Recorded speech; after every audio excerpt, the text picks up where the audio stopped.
Saxon subdivision public hearing. It's a conceptual major subdivision and rezoning request, Skyline Drive and Main Street. So before I open this meeting, I wanted to go over the process of what we're going to be following tonight.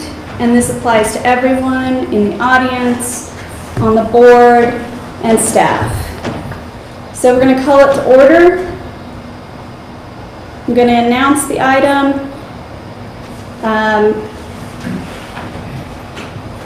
We're going to have the staff presentation by Martin Kent if he needs to add anything. Then the board can ask questions of the staff. The applicant will then do his presentation. The board again can ask questions of the staff. And then we'll open it up for public testimony. Everyone will get a chance to speak.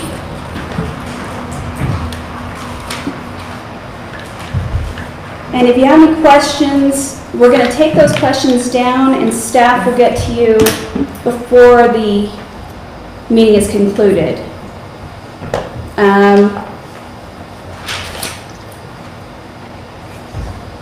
We just ask that you follow the procedure. Save your public comments for that section of the hearing. Then we're going to close the public testimony. The applicant can respond to those questions, but we're not going to have a lot of back and forth. It's just going to be a response and move. Response and move. We're going to close the public hearing and there will be no further comment from either the applicant or the public. Then the board will deliberate on the conceptual subdivision and make a motion and all that good stuff. Then we'll move on to rezoning, and that's really just the board anyway.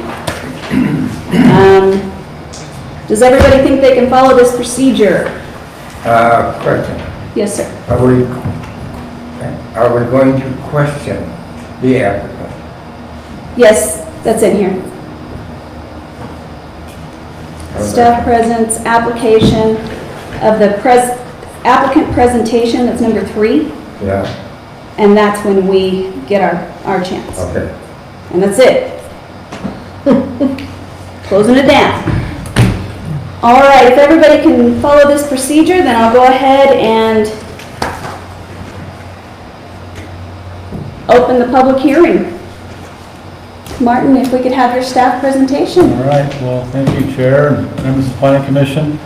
I'm Martin Landers, the town planner, and I've got a staff report for you tonight. It's in your packets, but I'd like to go over it in some detail and hit some highlights as well. The purpose of this public hearing is to consider an application for a conceptual subdivision plan and rezoning known as Saxon Skyline Subdivision. This property is approximately 2.72 acres and is located near the intersection of Skyline Road and Main Street. It consists of portions of both the Americ and the Arctic Line claims. The applicant is Capital Prize 2 LLP, and they propose to subdivide a portion of the site into 8 residential lots, and then in addition proposes to either dedicate via scenic easement or fee title to the town 1.9 acres of land as permanent open space. The applicant intends to rezone the entire property to the Meadows Residential Zone District, which allows single-family dwellings on lots a minimum of 5,000 square feet in size. The relationship of this application to the comprehensive plan and the design guidelines, first of all, the land use plan map within the town of Georgetown's comprehensive plan shows the property as mining. The mining designation provides for private mining claims and allows single-family dwellings on lots a minimum of 1 acre in size. The mining designation provides for, that's what it provides for. One of the other goals of the comprehensive plan that is relevant to this project is to maintain Georgetown's compact physical form and defined edges by managing future growth through annexation, targeted development, and compatible infill and redevelopment activity. So that's a little bit about the comprehensive plan component. There's one other area that is in the comprehensive plan and also relates to design guidelines, and that's the character areas map. And the character areas map within the comprehensive plan shows the property is located predominantly in the Meadows Hillside character area. The design goals for the Meadows Hillside character area are all listed in the staff report, but I do want to hit some highlights here. These goals include to maintain the natural forested character of the hillside, to avoid the clear cutting of the established mountain forest, to avoid the cut and fill of steep slopes that might have negative visual impacts or create a geohazard, to minimize the visual and environmental impacts new roads might have, and to reduce the visual impacts of new developments. There's some additional excerpts from the Design Guidelines, Book 3, that are also relevant to the review of the conceptual subdivision and rezoning request. These are also detailed in the staff report.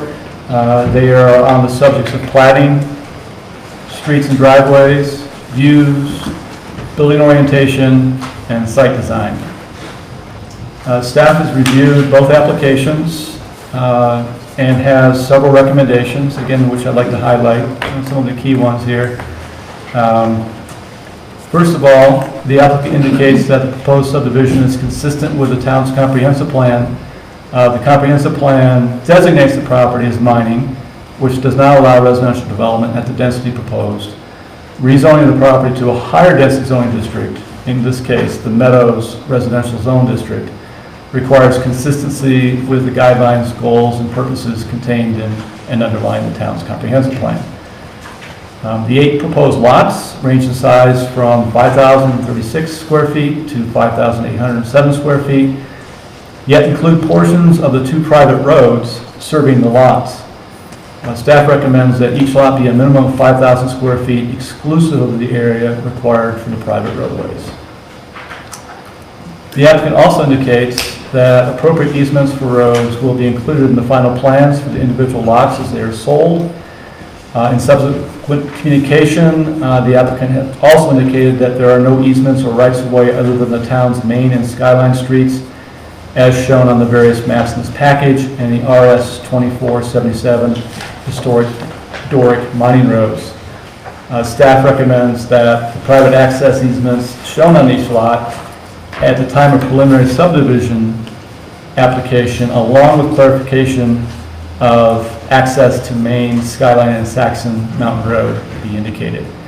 There are several recommendations here that are tied to the preliminary subdivision application if the applicant moves forward with that or when the applicant moves forward with that. Among those are to identify the details for the cut and fill and any retaining walls that would be included, to identify what the location and form of the open space dedication will be, to detail the tree conservation as indicated, and to provide an updated title commitment. The applicant also proposes a building height limit of 35 feet. Staff recommends that a maximum building height of 30 feet, consistent with the Mining and Meadows Residential District's zoning standards and the Meadows Hillside Character Area Design Goal of reducing visual impacts, be maintained. With that, there's a couple other things I want to indicate here. One is the recommendations from the DRC. The DRC met last Thursday, and they had several recommendations. First of all, on the conceptual subdivision, they found that the structures, road, and driveways would present density issues, therefore a significant alteration to the forested landscape. The board also found that there is a need for single-family residences in Georgetown, however the result would result in significant deforestation. The board agrees that residential use is acceptable, but density is the issue. And then the members agreed that area bulk guidelines would not be compatible with the Hillside District design guidelines. On the rezoning, they noted complications with rezoning the area as Meadows Residential because the location is in a hillside area. They've made some motions to The Planning Commission, the first was to neither recommend nor deny approval of the current project as presented at this time. And then secondly, to recommend that the Planning Commission consider rezoning this area to a zone that fits the hillside character, such as a new zoning district called Hillside Residential. Finally, within the Georgetown Municipal Code, 1712-090A2B, the commission shall not grant approval for conceptual subdivision application absent substantial compliance of the subdivision plan with the town's comprehensive plan and the applicable criteria set forth in the subdivision regulations and submittal requirements of the title. So that's the code requirement associated with reviewing the conceptual application. With that, if there's any questions for me at this point, or if you'd like any additional detail on staff report, I'd be happy to provide that. What is the total acreage of the site? Total acres of the site is 2.72 acres. Including the 1.9 that is Correct. dedicated? Yes.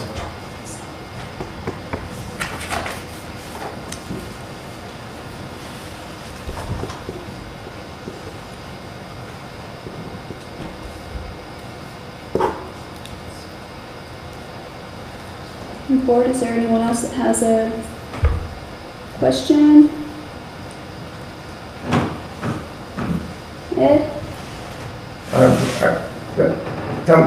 I'll get around to it. Okay. All right. If we don't have any more questions, Kent, did you have anything to add to the staff presentation? I guess I would just, because there's a lot of audience here and things, just to mention that in Georgetown, there's 3 steps to dividing any property, subdividing any property. The first step is this step that we're going through right now, which is conceptual subdivision. And then there's a second stage that has, each stage has multiple meetings or multiple boards that provide comment on it and allow the public to comment on it. First stage is conceptual subdivision, and then it moves to a preliminary subdivision, and then the third and final stage is a final subdivision. So that's within the code, so when Martin presents his staff report mentioning all these different things, or that certain things that need to be addressed, some of them are regarding what's here right now at the conceptual subdivision, and then what is also required at, if it would get that far, the preliminary subdivision stage. So there's going to be certain things regarding any subdivision application. You start at the conceptual level, you'll have certain things addressed, and then as you continue to move through it, there'll be, it should be every question addressed during that process. But it is a little bit different from other towns, and there's more steps within it. So I just wanted to state that because some people may not be familiar with how the process to actually subdivide property works, and just mention that to you now. So, in that regard, since this is the conceptual, is it possible to say, conceptually, we can approve that it has, that it could be subdivided, but not necessarily state the number of units that could go on it?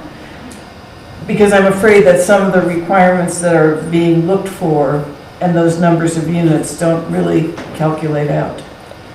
At the end, on both of them, that what Martin has put forward and what the rest of the staff agrees with is the board and the planning commission can take a motion to approve it, can approve it with conditions, or deny. And so that middle one with approved with conditions could have one condition, could have 100 conditions, could have any number of conditions attached to it. I don't know regarding the number if that has a separate issue regarding it, Martin. No, I think that it's certainly fair if the planning commission want to recommend something different in terms of the lot sizes and configuration as a condition. But you'll have to hear the rest of the hearing, obviously, with that, but just trying to set the, what you're considering for tonight. So. We're good with that portion? All right, let's close that one off. We have the staff presentation. Mr. Starrett, you're up. Thank you.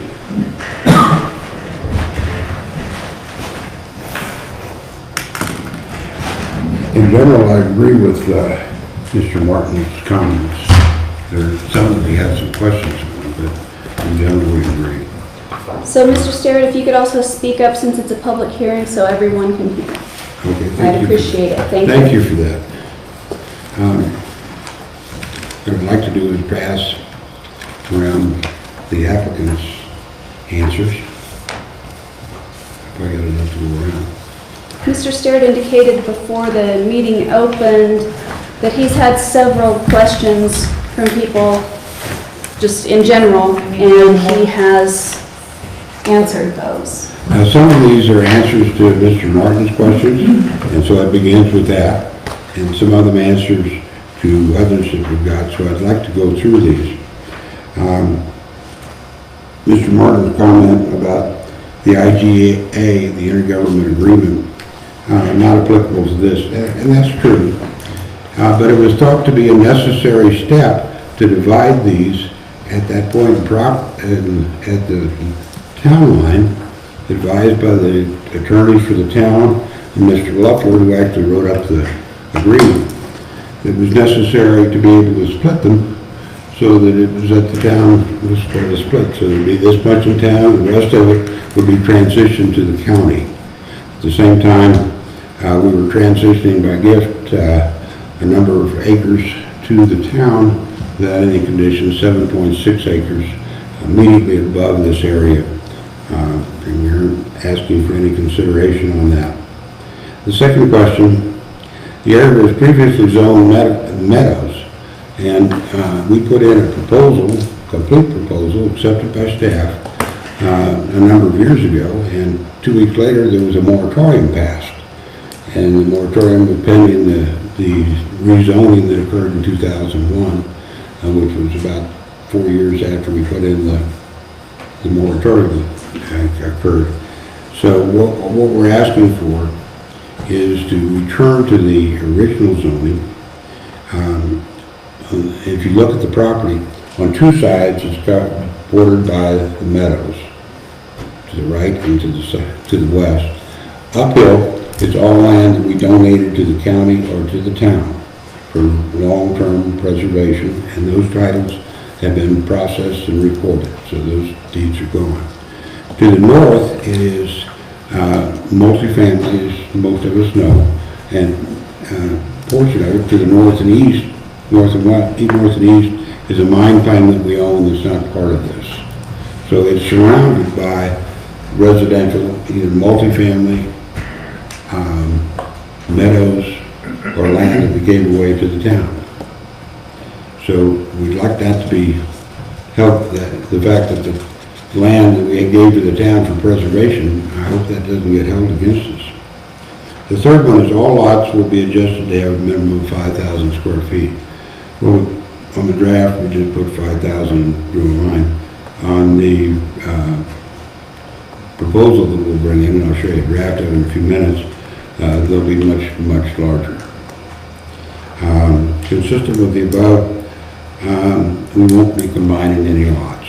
That was one of Mr. Martin's questions. The rock mitigation plan that we felt was necessary, we have submitted it to the town, and it will be shown on the map, as Mr. Martin correctly pointed out. The appropriate easements for the private drives will be included, and we agree with that.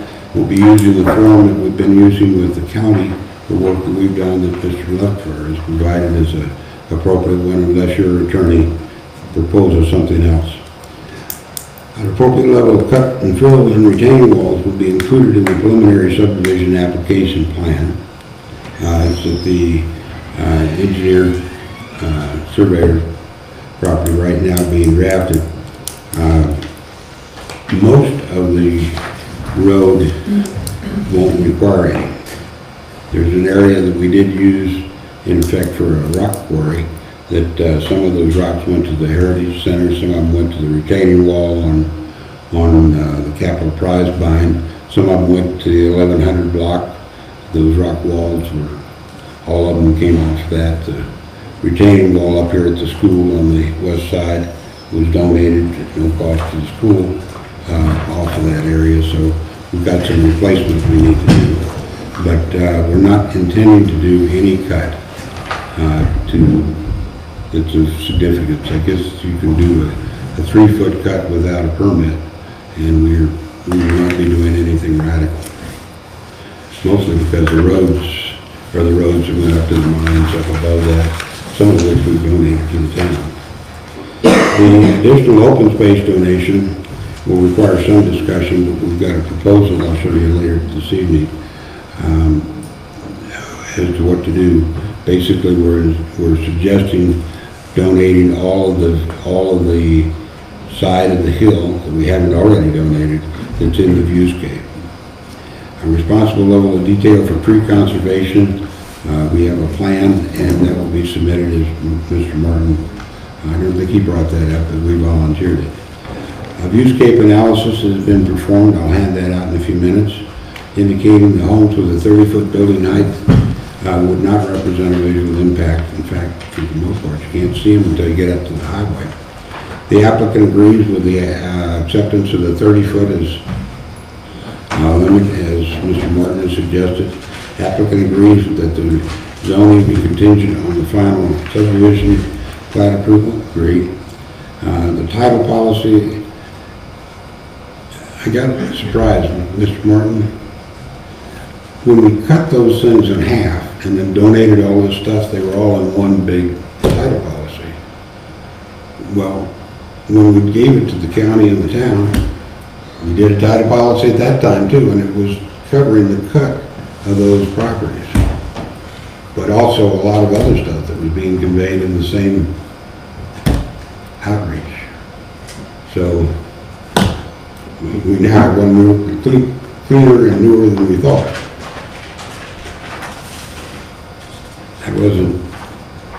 I just didn't realize that. The applicant agrees with the purpose and objectives associated with the Hillside residential guidelines. Obviously, we're very supportive of the Hillside viewscape. We've donated or transferred a total of almost 200 acres to HCI, the town, and to the county. The mapping service over here at the county does a very good job of delineating where Hillside begins and where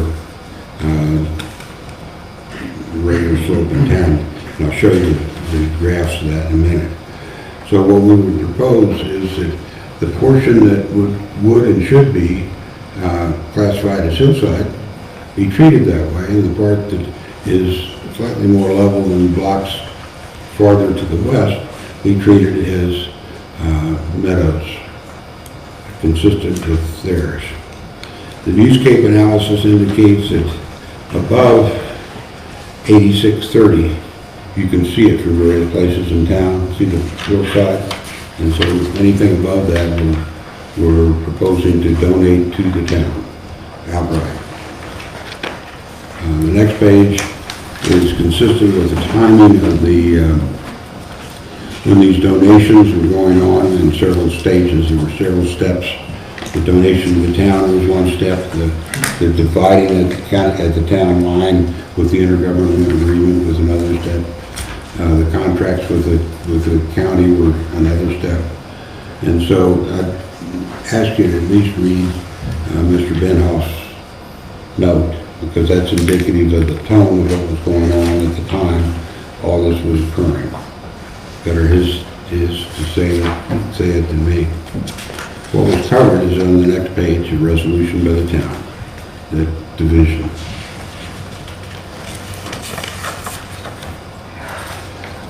on this page, I'm not going too fast. These two claims are just this end here. They actually extended up here before we gave them to the county. These over here, we donated to the town of Georgetown. These over here went to open lands. Why one or the other? Mr. Benhoff correctly pointed out that these actually interface and cross the town line. And so they went and he sent the note. This went to open lands.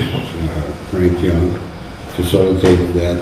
All the legal end of it was done by Bob Luffler. This end went to the town and this went to the county.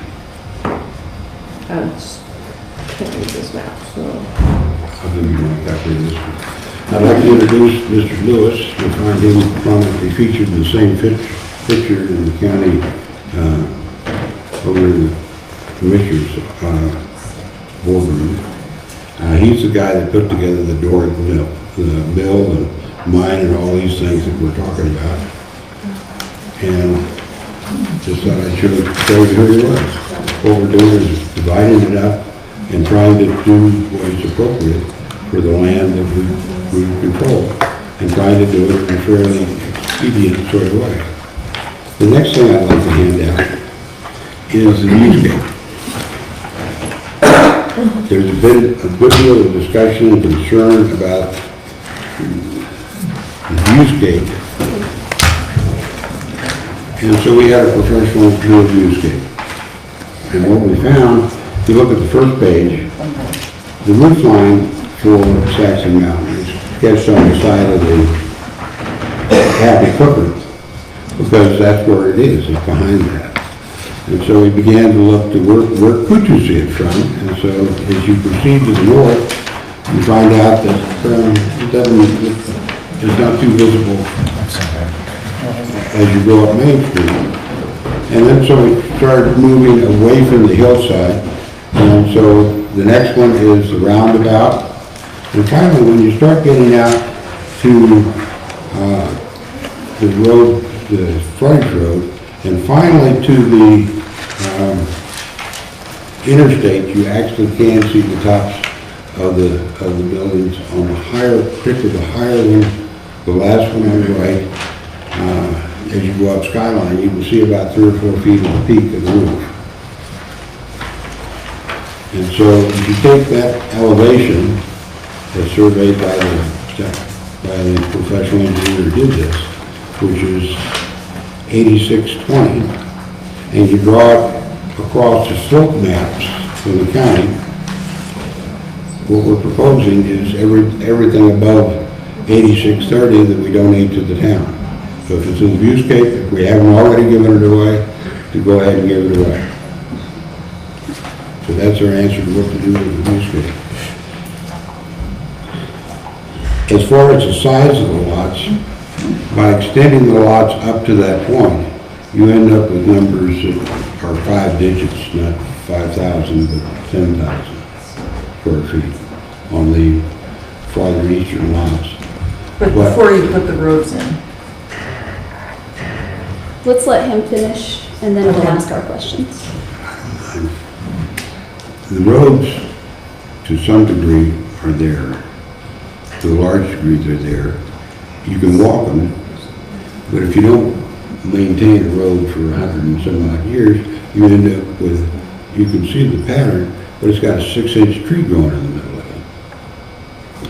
And that's the issue. The slope was basically made for a donkey to drag a wagon up and then to come back the other way to the processing plant on the other side of Skyline Drive with a 3-ton wagon full of ore from the mines up on top. So if anybody's interested in the history, I got some really nice pictures of the Doric mine that we gave the town of the road. But the road, picture out of the Doric, the road has got 4 donkeys on it hauling timbers. Did you have anything else that you would like to present for your section here. I probably wore out the patience of most people. But one thing to think about is it's one thing to say from this line over, this being a street, is hillside residential.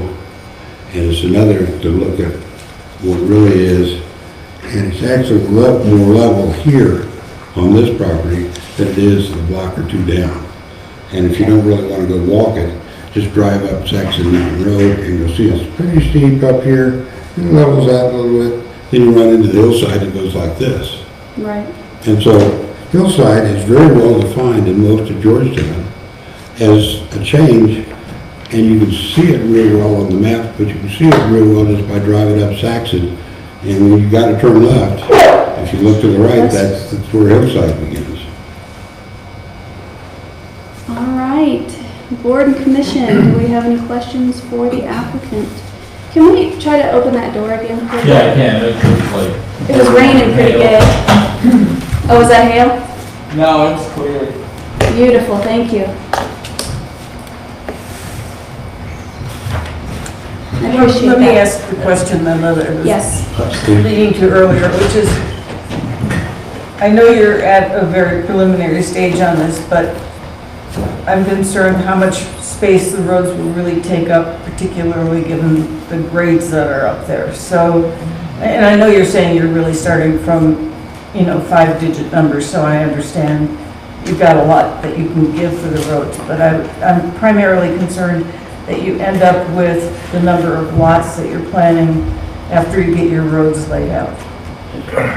Well, I've got two ways of answering that. When we had the contract, the town of Georgetown entered into a contract after considerable Board of Selectmen discussion, but entered into a formal signed contract to sell the slivers. The slivers amounted to 3.9 acres. Then they found out they didn't own it, which was kind of an interesting evolution. And they found out they decided not to pursue the two options to cure that. One, give the money to the PLM and fund it, or the other alternative was to trade, let's say it's 3.9 acres, let's say we gave them 30 acres up the hill, which we could do. The history is they take it when you give them a 10 to 1, we would have done that. But the decision was to withdraw it. And so that would have had about 4 more lots than what's here. It would have had 3.9 more acres involved. And so what we're talking now is 2.72 acres, of which we're giving away 1.9 acres. We gave the town 7.6 acres and simply forested up here. And the slivers are still going to be there forever at 3.9 acres. I'm not sure how much that density is, but it ain't much. You're talking 5,000 being the minimum, 8 of them spread over more than 15 acres. okay, anybody else? Now, that's assuming that we get credit for transferring the land, which we're not saying as part of this project. We're just saying only the part that we donate this time, which is only 1.9. So I don't want to overstate that. But it doesn't give you very high density. It doesn't sound like that, but I am concerned that by the time you plot in roads and do any kind of a switchback in some places. Don't know that. Okay. Until you get up on the hillside. And if you want to go up to the door where the donkeys were, Yeah, there's maybe 3 of them. okay. But All I'm saying is that, I guess I'm reluctant to agree to a certain number of lots without having seen how the roads fit into that land. that's an appropriate question. Of course, our side of it is, a few weeks ago, we had the town board of selectmen signing contracts to do considerably more lots on considerably less land. But they didn't own the land. Oh, I see what you're saying. Okay. Well, Go ahead, can I say something? please. Should please. There's a correction. The town didn't agree to any number of lots. It was just regarding the amount of land. That's true, they had not been through the entire process, that's true. Okay. And it doesn't apply here anymore. A plan was submitted, but as it was going, as the meetings were already scheduled, as we were going into it, it was discovered that they didn't own the land, and it was restricted, in addition to that, it was restricted. The decision was made not to cure that. And we accepted that. Wayne, Ed, Ann, any questions? No, today, do you have a total number of lots you would plan? Yes, 8. 8? Would it be less than that? After getting the survey and all that stuff? Well, the original plan had like, with the slivers, with the contract from the town, had like 11. And so it's 11 down to 8, but there's plenty of room to put the 8 in. Right. But there's a complication that we've got, and that is based on the county, on the town's signed contract, and the dates scheduled in that contract. Of the 8 lots, 7 are already spoken for and are waiting approval for sale. And so we're contractually obligated now based on the contract we had with the town. And what we would do if you approved 6 instead of 8, we'd be in big trouble. Yeah. We didn't get there voluntarily, we went there with the town, with the contract in hand, but we have a problem. Were they, have you surveyed all of the property? This has been, we have surveyed paid for surveys, the first submittal a number of years ago was by Gen Engineering. We had it surveyed by Craig Markham, who does all of our surveying until very recently. There was a requirement for the intergovernmental agreement to split these, and that was a complete survey.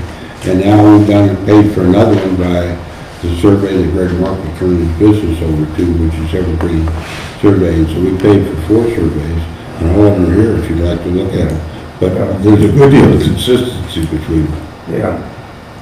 Well, that's, again, have to be approved. They have to be approved. So, That's 2 parts. One, the survey is a survey, the state's where the stake is.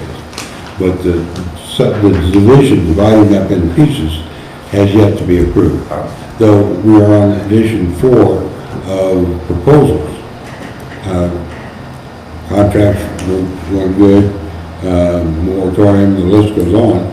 Or we had one and then the town came back and said, well, why don't we sell you the slivers? Okay. Well, that was another redo. Now there's a redo since then. Each one of those, when you're paying the set of professionals, costs around $20,000 to process. So we're now a little over $40,000 in the cost of bringing this forward. Did you have any other questions, Ed? Does that pretty much get it? yeah. Dwayne? Good. Ann, did you have anything before we move on? Nope. All right, we're going to close this section, the applicant presentation. Okay, I would like to make one more Sorry. correction. Sorry about that. I don't want to go on. I do want to correct one more thing, that the town did not, in any way, shape, or form, agree to any number of lots.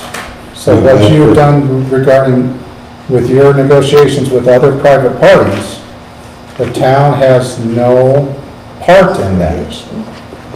So that it had not given any approval, it had not given any assumptions given to what your business was with other private parties. So to say that 7 lots were sold under any assumption that the town had done any approvals yet is incorrect. Any assumption beyond the fact that we had a signed contract in We had hand. a signed contract for the land, but that did not approve anything beyond just the amount of land that could possibly be transferred that would actually, could possibly help the subdivision of the property since the land was in between the two mining claims. And that was the reasoning behind it. It could help with the actual drawing up of the subdivision plan, but there was no approval for any set number of lots based on that. The plans were submitted and part of, at the time of the contract to the Board of Selectmen. Contract was signed. I'm But sorry. had they I don't gone, understand what you're saying. It's hard to understand what you're saying. but they had not gone through the process we're going through right now. Right, The which plans is where were- we're starting. The plans were on the Square table. one. And the contract was on the table. But Right. the plans did not go beyond the contract for the land, 5,000 square feet, moving forward. But sewers and all that were designed, the utilities were designed, all that was negotiated with the town. And the plans for those are in this document, if anybody wants to read them. We are starting from square one, guys, so just keep that in mind. All right. So we're going to close the applicant presentation at this time. We're going to open public testimony. To keep this organized, if you have a question, comment, whatever it may be, please stand, state your name and your address so that we can get it for the record, and then try to keep it as concise as possible. We will answer these questions by the applicant and staff at that portion in our meeting. So just throw it out there and we'll get this section going. Yes, ma'am, what's your name? Debbie Butler, my mother Sharon Butler, we own 1760 Skyline Drive. And reading through some of the stuff, it says that all the property owners were notified in April about all this stuff. You guys still are notifying the citizens or whatever. We closed on that property on October 31st of 2018. So I'm reading the minutes of the notes from this meeting on September 12th. We didn't even know about it. So I just would like to see a map that, because this was really hard to see, because literally the proposed site map literally backs up to our property and is connected. And I just would like some clarification about what is actually going to be bordering our property. I'd be happy to do that now, or if I would just No. a better map. I mean, even on my computer, I can't pull it enough, so, yeah. Okay. I can have access to a clearer map and then understand what actually is gonna meet our property would be. Because right now, it looks like a road is going right by our house. Okay. Thank you. Thank you for asking. And do you need our phone number or anything, contact information, so that we get notified of future stuff? Yes, please. PO Box 471, and phone number's 303-667-2765. Thank you. Thank you. Thank you for that testimony. Who would like to address us next? I will. Yes, ma'am. What's your name? My name is Mary Pat Young, and I live at 1745 Skyline Road. And I wanted to say, first of all, that I attended the meeting, the DRC meeting last week, and I am very much in favor of their recommendation to the Planning Commission, and that is not to zone this Meadows residential, but to perhaps think about creating a zone for Hillside, and so that the guidelines could be, the Hillside guidelines could be applied to that parcel. That's the first thing I wanted to say. And then as far as proposed in this conceptual development, proposed access from Skyline Road, there are quite a few issues with that road.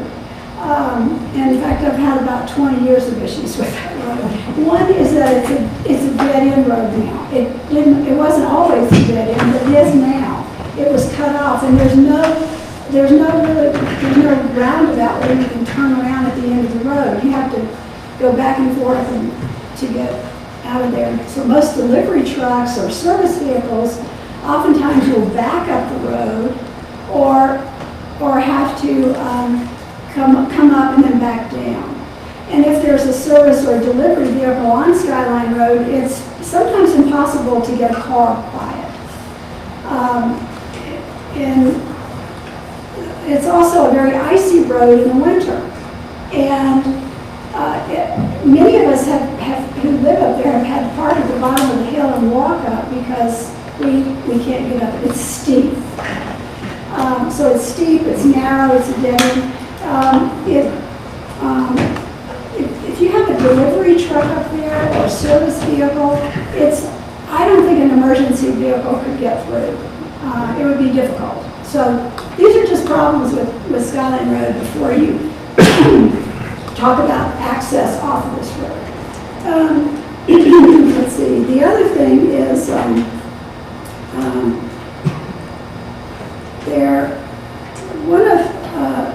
one of the things that I've noticed on hillside developments is that in order to curb costs, and I know Mr. Sterry has explained that this land back up in here is actually flat, and it is flat in places, but it's still on the hillside. So in building on a steep slope or a hillside, oftentimes expenses will be curbed and excavation won't be done deep enough. And when that happens, you have a house that sits really high. There's one on Skyline Road that wasn't excavated enough. It sits very high. And that meant that the people who owned the house had to get some kind of encroachment license, I think, from the town to get their driveway, to get up their driveway, so they had to come out into the street, which further pinches, probably makes it more narrow. So those are, one other thing is that I think it's very important to retain the flavor of the surrounding area and the way it's been developed. When any kind of development goes in there to make sure that it's a forested area now, so some forests and houses, and that's what we have on that hillside. So those are my comments to you. Thank you very much. Thank you so much. Thank you. My name's David Hodge. I live at 1775 Skyline Road. And I'd actually like to start out by seconding Mary Pat's comment about emergency vehicles. My elderly grandmother fell down the stairs a couple years ago, and we had to carry her on a backboard down to the bottom of the hill because the ambulance could not get up in her time. So that's a very valid concern with some actual case relevance behind that. I have a few comments and a few questions. My primary comments, I'm going to preface with a very brief note that I have a magna cum laude engineering degree from the Colorado School of Mines and recently completed a cum laude master's degree in astrophysics and planetary sciences, which I say is relevant because I have some fairly large concerns with rock mitigation report and some of the things in there and the methodology used. I'm not, for the record, I am not a geotech expert, but I do have some small expertise on geophysics and particularly on computer modeling, which was a large component of the analysis performed in this particular report that led to the conclusion of not a great deal of risk for rockfall. So the first comment on that is that on page 24 of the conceptual plan, it literally says, and I quote, "The CGS, Colorado Geological Survey Report, also noted a potential debris flow risk for the site area associated with a narrow east-west debris chute to the south that follows the fault trace from Silver Gulch. Both seismic and debris flow risks are beyond the scope of this report and have not been evaluated for this site." I have personally been up Silver Gulch a number of times, and I don't think that this is something that should be ignored if you're going to put a subdivision directly below this debris chute.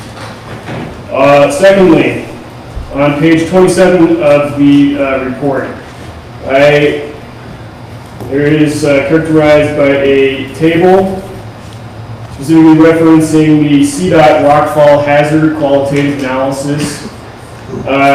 It says in this particular report, the engineer Kurt Braun, that there was rockfall less than once in a century.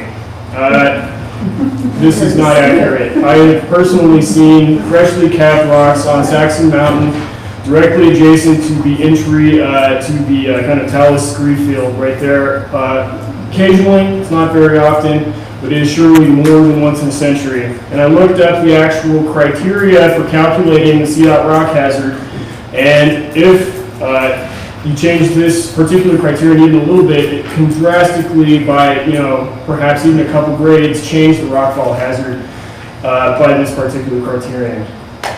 Secondly, the engineer in question, according to the documentation presented today, and I don't know anything more than that, but according to the documentation presented today, he only came up here once and apparently based a lot of the assumptions and inputs to his computer model on that one geological field survey. And there were a couple things in there that were not quite accurate. For instance, the average rock size used as the input to the computer program was not quite what I would have used. And secondly, some of the assumptions specifically with respect to launching sites, as in a good old ski jump where a rock can come down and go flying, was here assumed to be minor. I do not have, again, the geotechnical expertise to specifically dispute that, but my gut feeling as an engineer and having lived here for my entire life is that is understating it. Also, the simulation program that was used for the major part of this computer simulation was developed more than 20 years ago. It says in the report that version 4 of the Colorado Rockfall simulation program was used and it was developed in 2000. It has not been updated since then. I actually contacted some of my associates in the Colorado School of Mines in geophysics and geotech department and asked them if they knew anything about this. And their conclusion was that it is, again, this is anecdotal, but their conclusion is it's not super up to date. It's a two-dimensional model, and now you can do very easily three-dimensional computer modelings, and I would suggest that might be a better analysis pathway for this. Okay, so that's my primary comments on the geotechnical survey.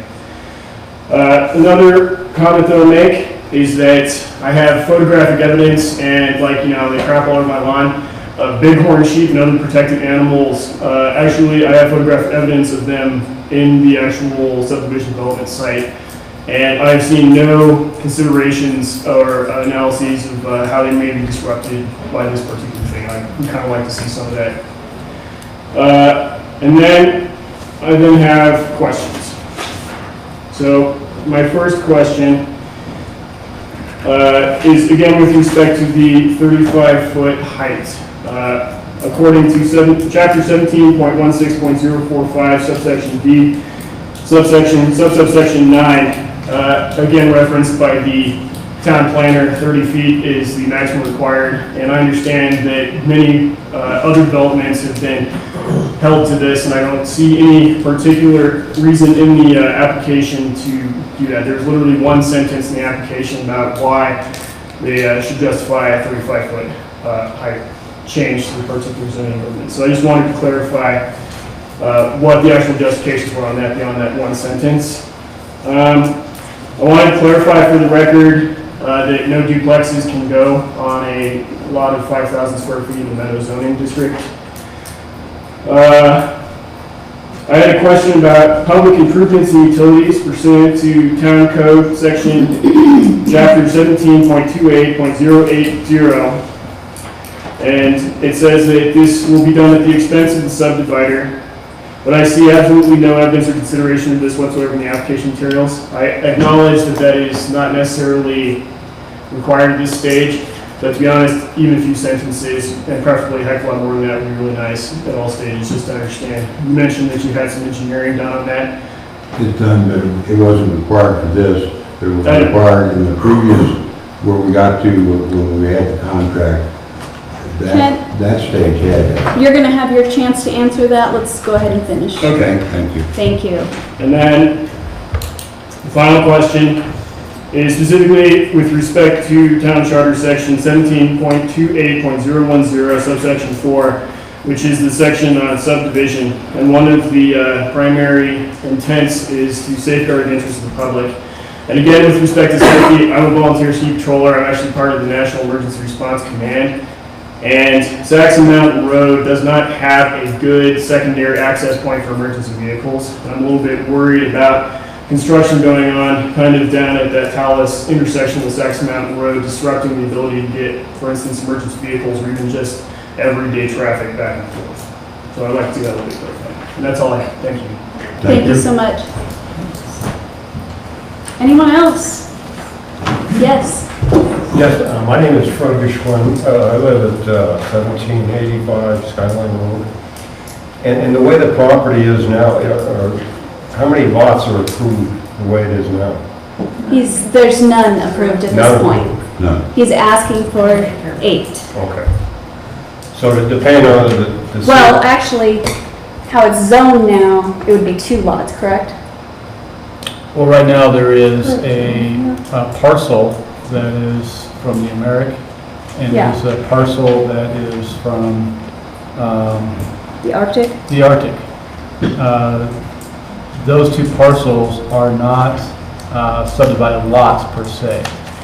They are lots that were created, I believe, by meets and bounds or other survey methods.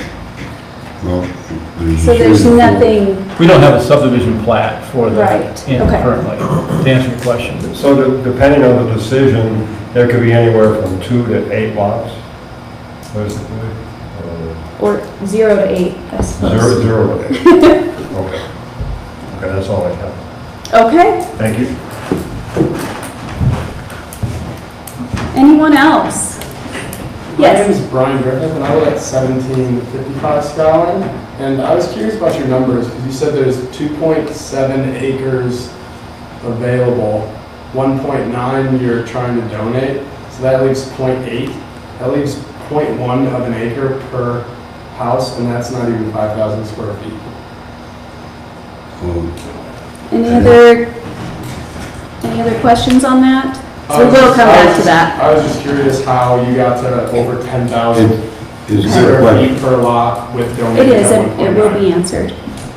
Did you have any other questions with No, that? I was just curious on how he got to 10,000 square feet for Gotcha. 8 lots with also donating 1.9 acres.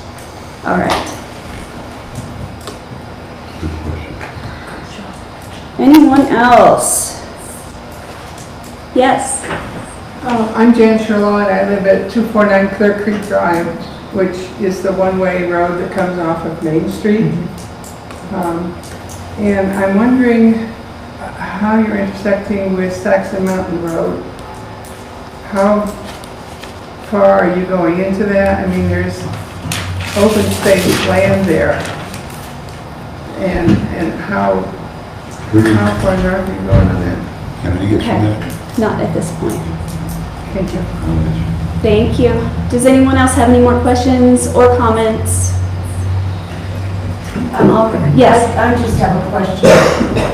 I'm Jeannie Gishwan, 1785 Skyline Road. My question is, what is the timeline? You can't answer that completely because you don't know what you'll approve.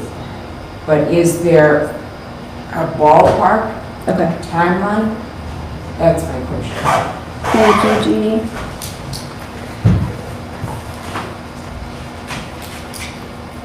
All right. Any other questions from the audience?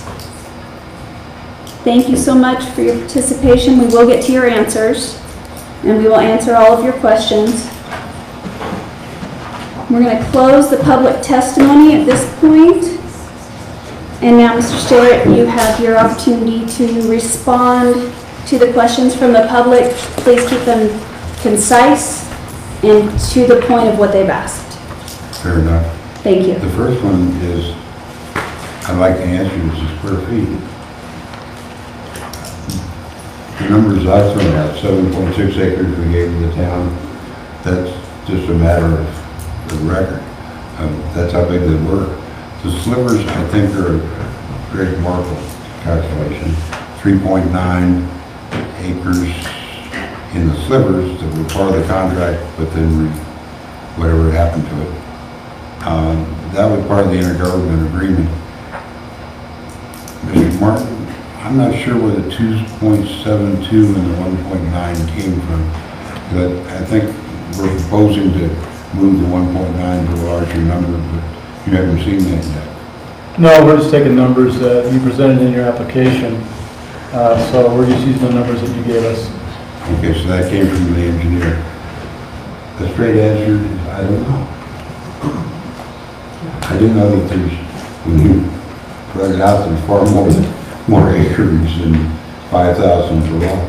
But I didn't calculate this number. But thank you for asking. Now I've got to know. A question on the utilities. In the previous round, when we were dealing with the contract and posting into the hearings, we had entered into discussions with water and sewer here in town. And Ryan, it's all drawn up if you want to look at it. All of that was done. The applications were done with the utility companies, gas, water, gas, electric. We're going to go underground with the power. It's currently being held. If you look at the reference from the utility company, they speak in fact that give reference to it, but it's not active until we figure out what we're going to do. Can I have you speak up just a little bit? I'm having a hard time hearing you. Okay, I heard that, but I'm just having a hard time hearing you. I'll try better. Okay, thanks. In doing the geological survey, we learned a good deal about this side of town. And in a couple of cases, things were referenced in the statement, and some of them were withdrawn references to areas beyond the property. For example, Silver Gulch is to the south, as he mentioned, it's to the south. That might really be a problem. So what he said might really be a problem, but not near as bad as the first block of Biddle Street on the east side. But we learn things like that. This guy makes a living doing that stuff.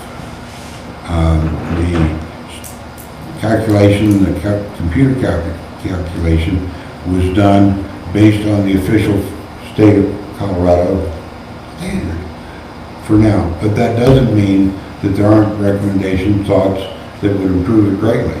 And computer sophistication to deal with the three dimensions as mentioned are indeed, what he said is true, but this doesn't happen to be the one that's the official one for the state right now. So some of what he said I agree with. Now nowhere else on the entire valley is proposed a catchment for if something comes down the hill, what do you do with it? And how do you catch it, and how do you avoid it going any farther? And we proposed to put that in. No one asked us to. We did it based on our engineering. But the reality is there are some places, including the south, the Silver Gulch area, that somebody develop up on that hillside, you really ought to think about that. I live on this first block or two of Biddle Street, and we think that gives some thought.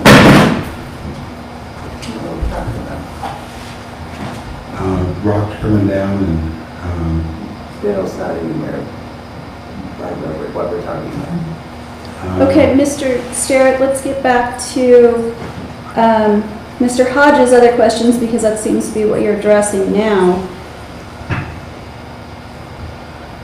You addressed the height concern in your we've accepted the 35 as application. opposed to the 35. It's the resolution of that. So I agree with you. We in writing accepted that. There was a question about the map. The maps in here aren't very clear. Can I give you one that's and we got all the addresses and things from the county, and so what we need to do is make sure that it gets updated there. Jen, I'm sure will take care of it here, but it really ought to be updated over there, which is what we got from. So my apologies for that. I just didn't know any better. There's a lot of things I don't know any better on. Was there anything else that you wanted to Did I miss answer? Did I miss anybody's question?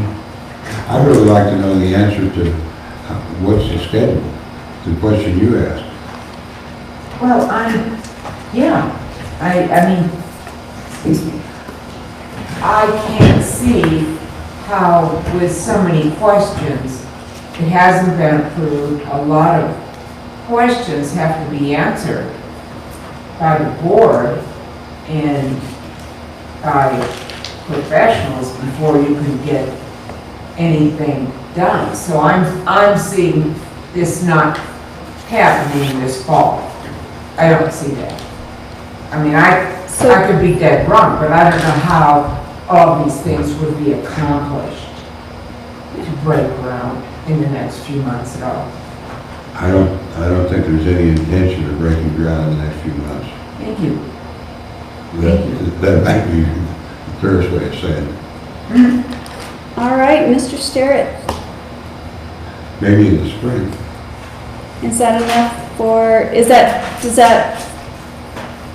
everything you wanted to answer? Well, there are a couple of things that were said that I agree with. Skyline, like Tyler's over beside the school, which is actually the steepest thing we got. But we've got some streets here in town that are really difficult not to slip on in the wintertime. Now, how much impact 4 homes would have, that would be the entrance on the Skyline. I doubt it very much, but all the points that were brought out are absolutely accurate. Okay. Then let's go ahead and close that section. I'm going to have the staff respond.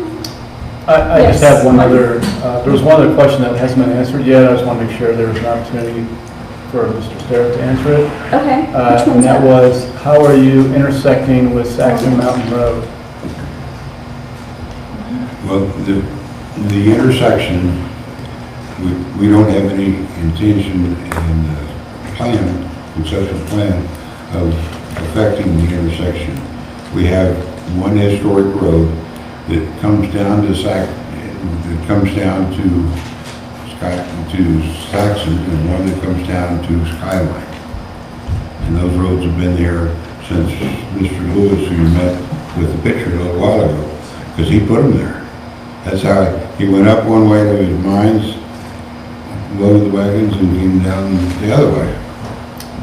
So just to be clear, those roads he's talking about are crossing either private or public property not owned by the applicant to get to accessing either Saxon Mountain Road or Skyline Road. That is correct. Okay. They are definitely RS 2477 historic roads. With access that was given when the property was patented back in the 1876 or whatever it was. All right. Well, thank you, Mr. Sterrett. Gentlemen, staff, we have a bunch of questions. What would you like to, where would you like to start? Which questions? I'm sorry, because I think most of them just been answered. Is there anything that you would like to address? Oh, then? questions that we have. No, from the audience, it would be staff response to questions from the public. Anything you'd like to respond to, answer? Yeah, I don't think I have anything at the moment. I think a lot of these questions have been answered. I don't think there was a question answered, though, in terms of the clarification of what is bordering the property. Right. That was somebody's question that was asked. I don't think that's been answered yet. I think the items associated with the emergency access on Saxon has been identified. A lot of these are just things that kind of reiterated information from our staff report, such as important to retain the flavor of the forested hillside, those types of things. There's a concern with wildlife. That's not something that's actually a part of the conceptual review. It may be a part of the preliminary subdivision review.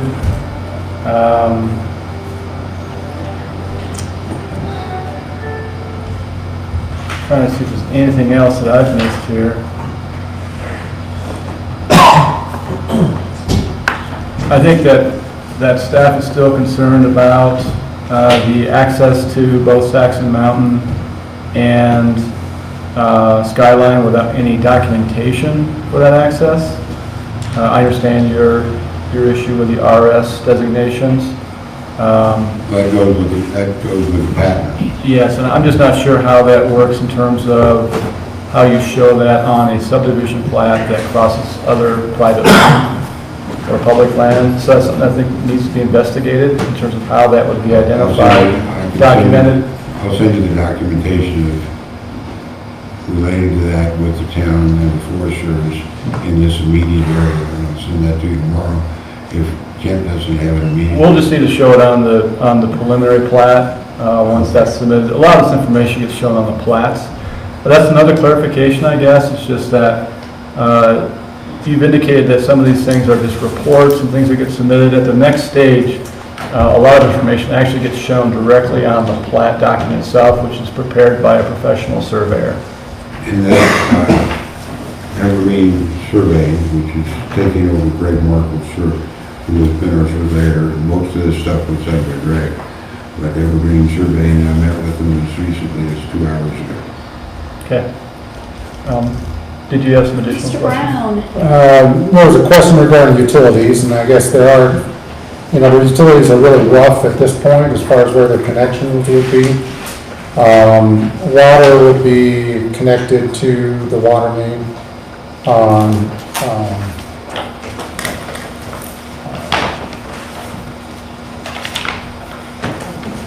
down below this development. And that extension would be done by the developer, obviously. But, and it would be at the developer's cost. During construction, obviously, there would have to be great care taken regarding any construction plans for the utilities. But obviously, that's not going to be fleshed out at this stage. But I appreciate the question, because it allows a couple things. On any utilities, we definitely need easements for those utilities. So even if they were, because the roads are in the application recommended to be private roads, within that, there would have to be easements for not just the town's utilities, but for the other utilities that would serve the property. Gas and electric. Gas and electric, and have those done. But there would have to be easements dedicated for it on the plat for that. That would allow us access to maintain those. As far as sewer goes, there would need to be, I know there's been some initial discussions and descriptions. There obviously need to be more as this process goes along, as if it goes along. There'd need to be a manhole up at that location, on the claims themselves. And since there's 2 different access points, basically a manhole per claim, and then if there was 4 residences on each claim, they would connect to that sewer manhole, and they could have the individual services to that manhole. But in order to maintain those utilities, those are just some of the details that get fleshed out as we go along. And to have the access to those things. In addition, you'll never want with your water system to have dead ends. We have several in town. And Skyline Drive is another one of those dead end water mains. With this, we would want to loop the water main so that there at least be connections between the residences, and then you're able to serve it. You don't have as many problems that occur in the operation of the water system itself when you loop the water main. It gets difficult because of the topography, and it could also impact regarding deforestation, because you got to dig through the ground and put that in, and you could have some questions regarding that.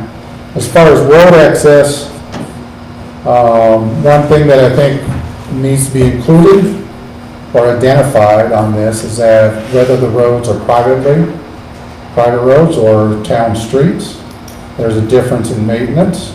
And usually, and I hate I just have a personal opinion regarding private roads, because eventually, those people don't call, they call the town.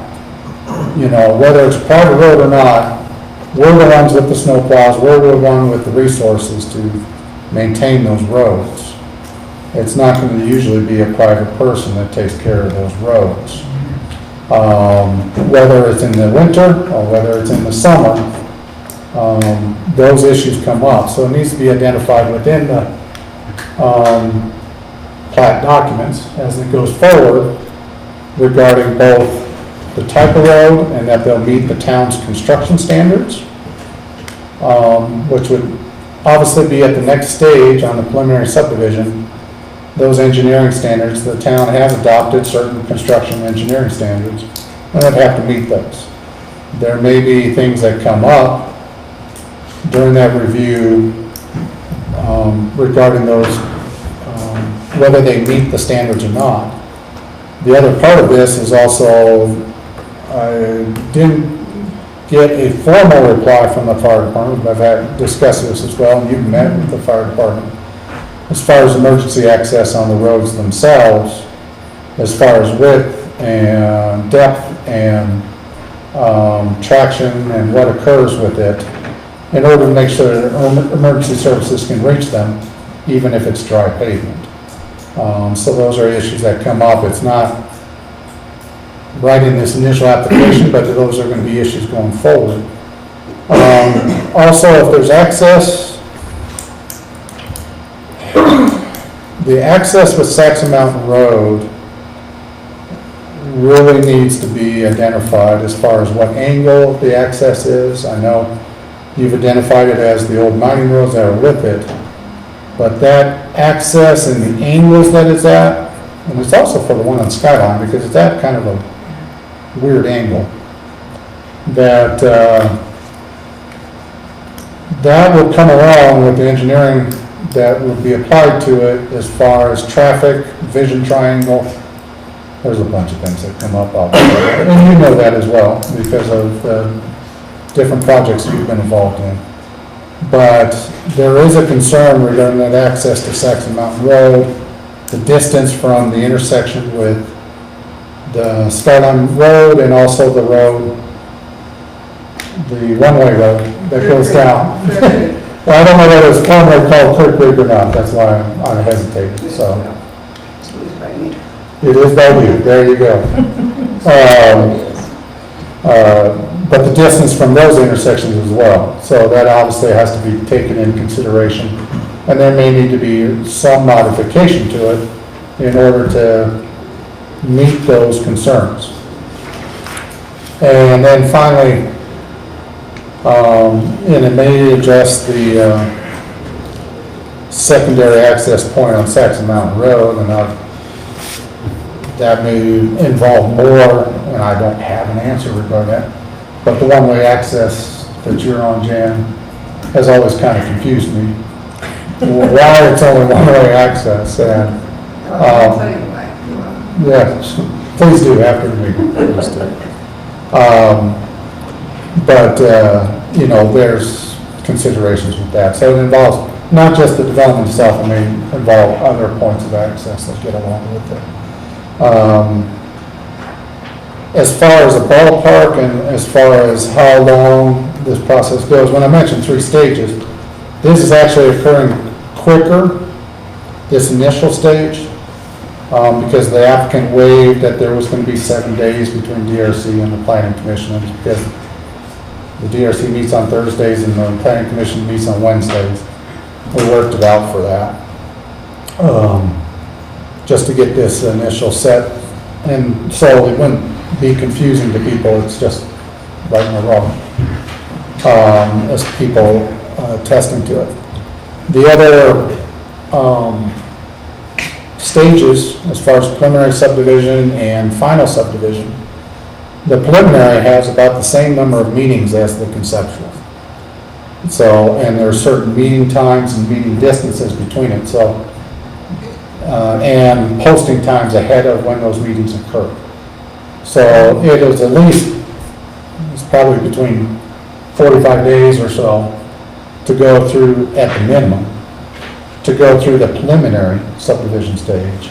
Okay. And then probably another month or even more than that to go through the final subdivision. If everything's smooth and all the application materials are part of it, and has been part of the discussion that's come up here, you can see that some scientific or professional, different reports need to be developed, and obviously it takes time to do those. So this is not a quick process, it's not intended to be a quick process in Georgetown, but it takes months to go through this. So that gives an idea. I'm not giving you what can occur, but there are postings that have to occur with each stage of that. So there has to be a public notice for preliminary. How do we get that?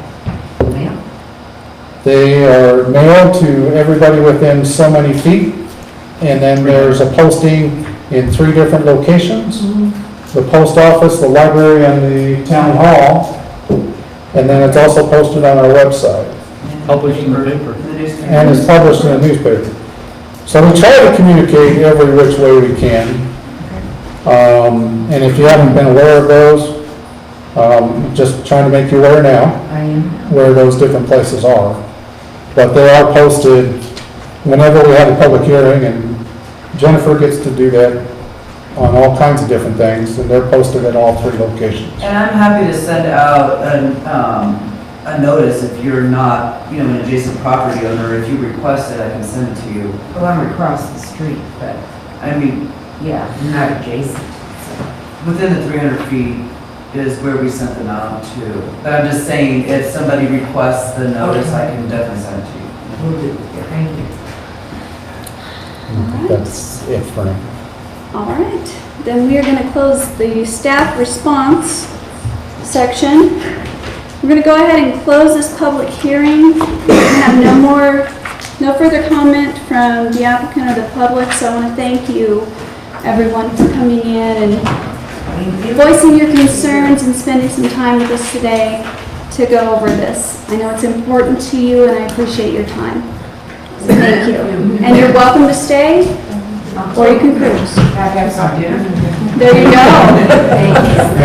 I'm with you, that's for dinner. May I make say something? Oh, yeah. Not at this point. It has nothing to do with this. If you make it quick, because I've still got to get farming. As a family, we're trying to do what the right thing is with each of these pieces of property. We got a bunch of them. Thank you. Yes. The study says our town needs workforce housing. And we've got the largest piece of, maybe the only piece of multifamily down here. Whoever wrote the requirements into that said they need 3750 square feet for every ground floor unit. We need a 50-foot setback in the front and a 25 from the rear, and it can't cover more than 30% of the land. Right.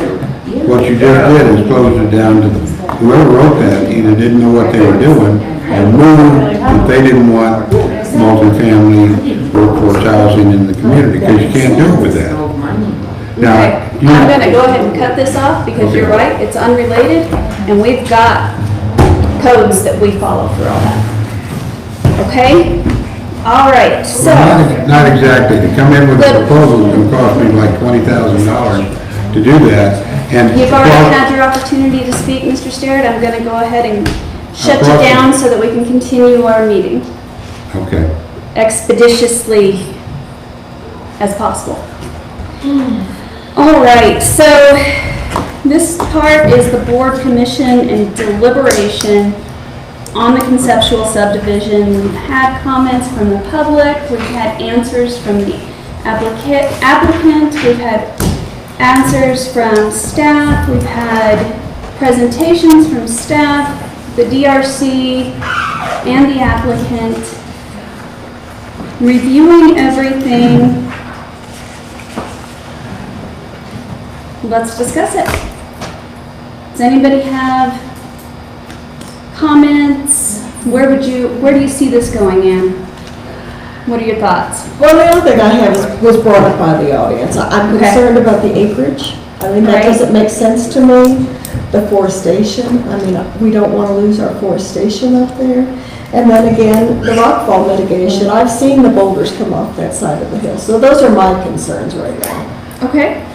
So let me just suggest that I think I would delete the first possibility of the three that just says approve Okay. Yes. that. So it's a matter then of deciding the last two, and I'd be inclined to go with the middle one, but I feel like there's so much additional information that's needed before approval can be reached. Okay. And I would approve it, as I stated earlier, not giving the number of units, but saying that it be approved with the number of units to be determined. Well, and one of my thoughts on that was also with the staff recommendations. Yes. Staff recommendations and also DRC recommendations. What are your thoughts, Renee? Yeah, same thing. I mean, want to do a subdivision, but we still don't know exactly where the road's coming in and coming out of, which is going to Right. definitely determine where your lots are, and then all the rest that we've already talked about. Okay. For sure, yeah, I don't know how you approve this, because we don't even know what we're approving. Well, what we're technically approving is the conceptual subdivision. The next steps are going to start clearing that up. Right. And we can ask that they address that, which they have to anyway, but course. we can definitely Gotcha. ask that. How about you, Ed? You're right. You're on board? Yeah, I have nothing wrong with him applying for all the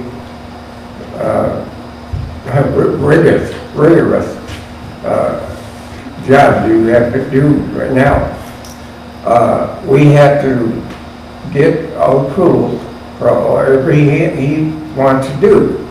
Right. And if he fails on any subject for the construction of that property, he's got to comply.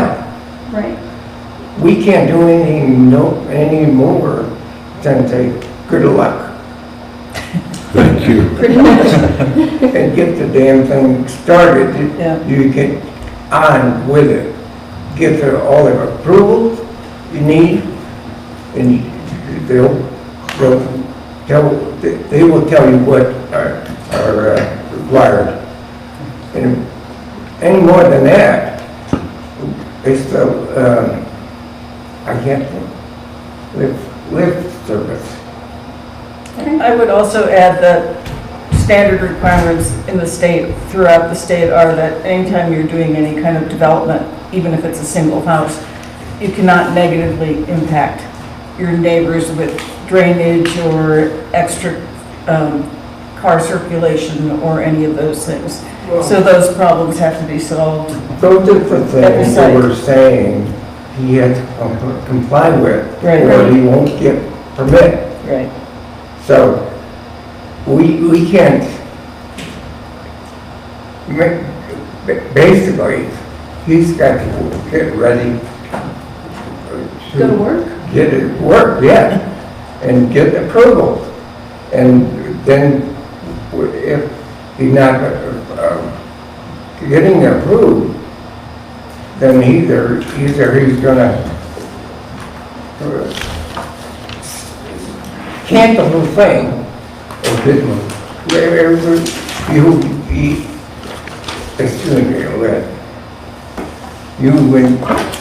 make sure you get all the approvals. Agreed. And we have nothing to say right now, today. So I just want to clarify, I just realized that under your response on 3, it said all lots will be adjusted to have a minimum of 5,000 square feet inclusive of the private drives. Now, I took that when I first read it to mean like a driveway that goes to a garage or something, as opposed to a private road that you talked about later. So I'm assuming that the private roads are something altogether different, and that they are not included. I think we need to specify that in our findings. Okay. I think that's important. I agree with you.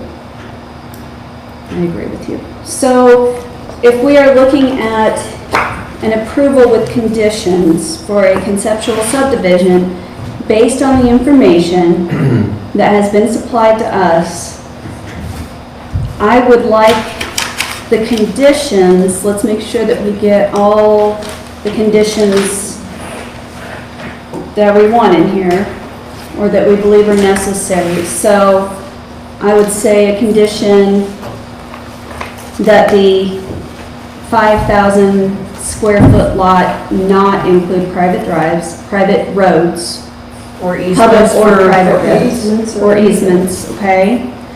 driveways, I would say is something different. You Right, know, don't okay. Drive onto your particular lot. So do not include private roads, public roads or easements, correct? Right. Okay. And then, let's just go through the staff report and go with his staff recommendations. Do you guys agree with that? So let's include those as well.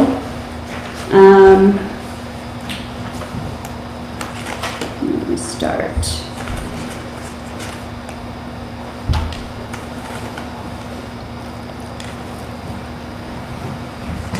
Staff recommends each lot be a minimum of 5,000 square feet exclusive of, you already had that in there.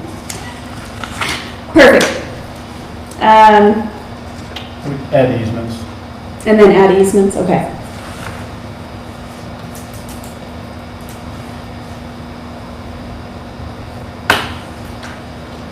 Staff recommends the location of the rockfall mitigation measures, of the specified rockfall mitigation measures.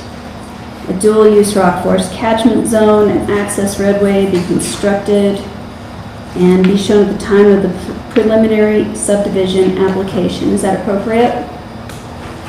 Yes, let's include that. Next, staff recommends private access easements be shown for each lot at the time of the preliminary subdivision application with the clarification of access to Main Street, Skyline, and/or Saxon Mountain Road. Do you believe that's appropriate? Do you want to clarify for them what you mean by that? Yeah, this is really responding to, what was written in the application, indicated there would be private access easements. Private access easements or rights of way or whatever types of formal access that would be shown on the preliminary plat application. And it's more than just each lot, it's, which was indicated in the application, it's also the access from these mining parcels to Skyline and Saxon Mountain Road, which right now have private land and public land in between them. Right. Well, one of the reasons that it's important is normally lots have access to a road right-of-way, Right. and no one else can stop me, like from my house, getting to the street. Correct. But if you're on a private road, I go from what I own, and then I go on a private road before I get to the road right-of-way. That private road, there's got to be something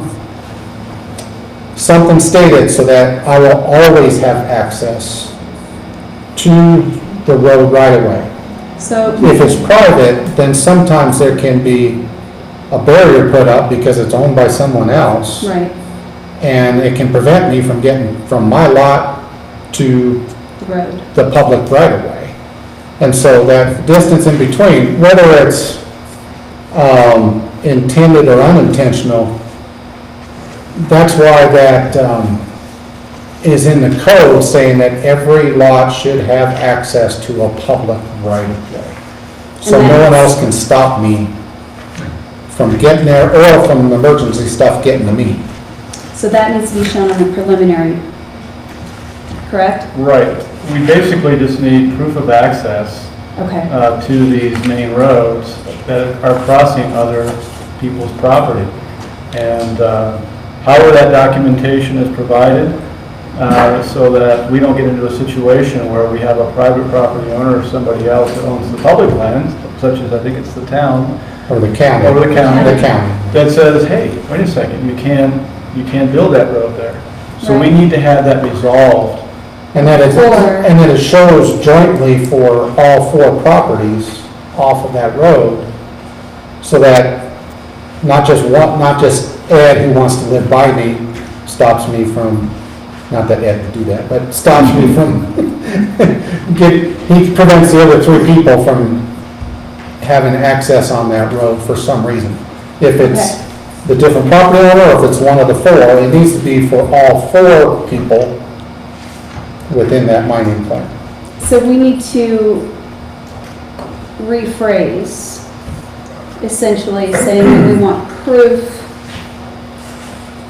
Would Of that be- access. Proof of access. Proof of access, I think it's probably the best way to clarify Okay. it. We understand So and proof of agree access. and know how to do that. All right.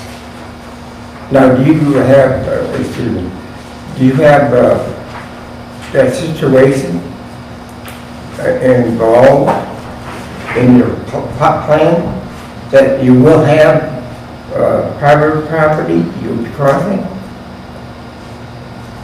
There may be issues with that, but Do you know that you have any private property that you're going to cross?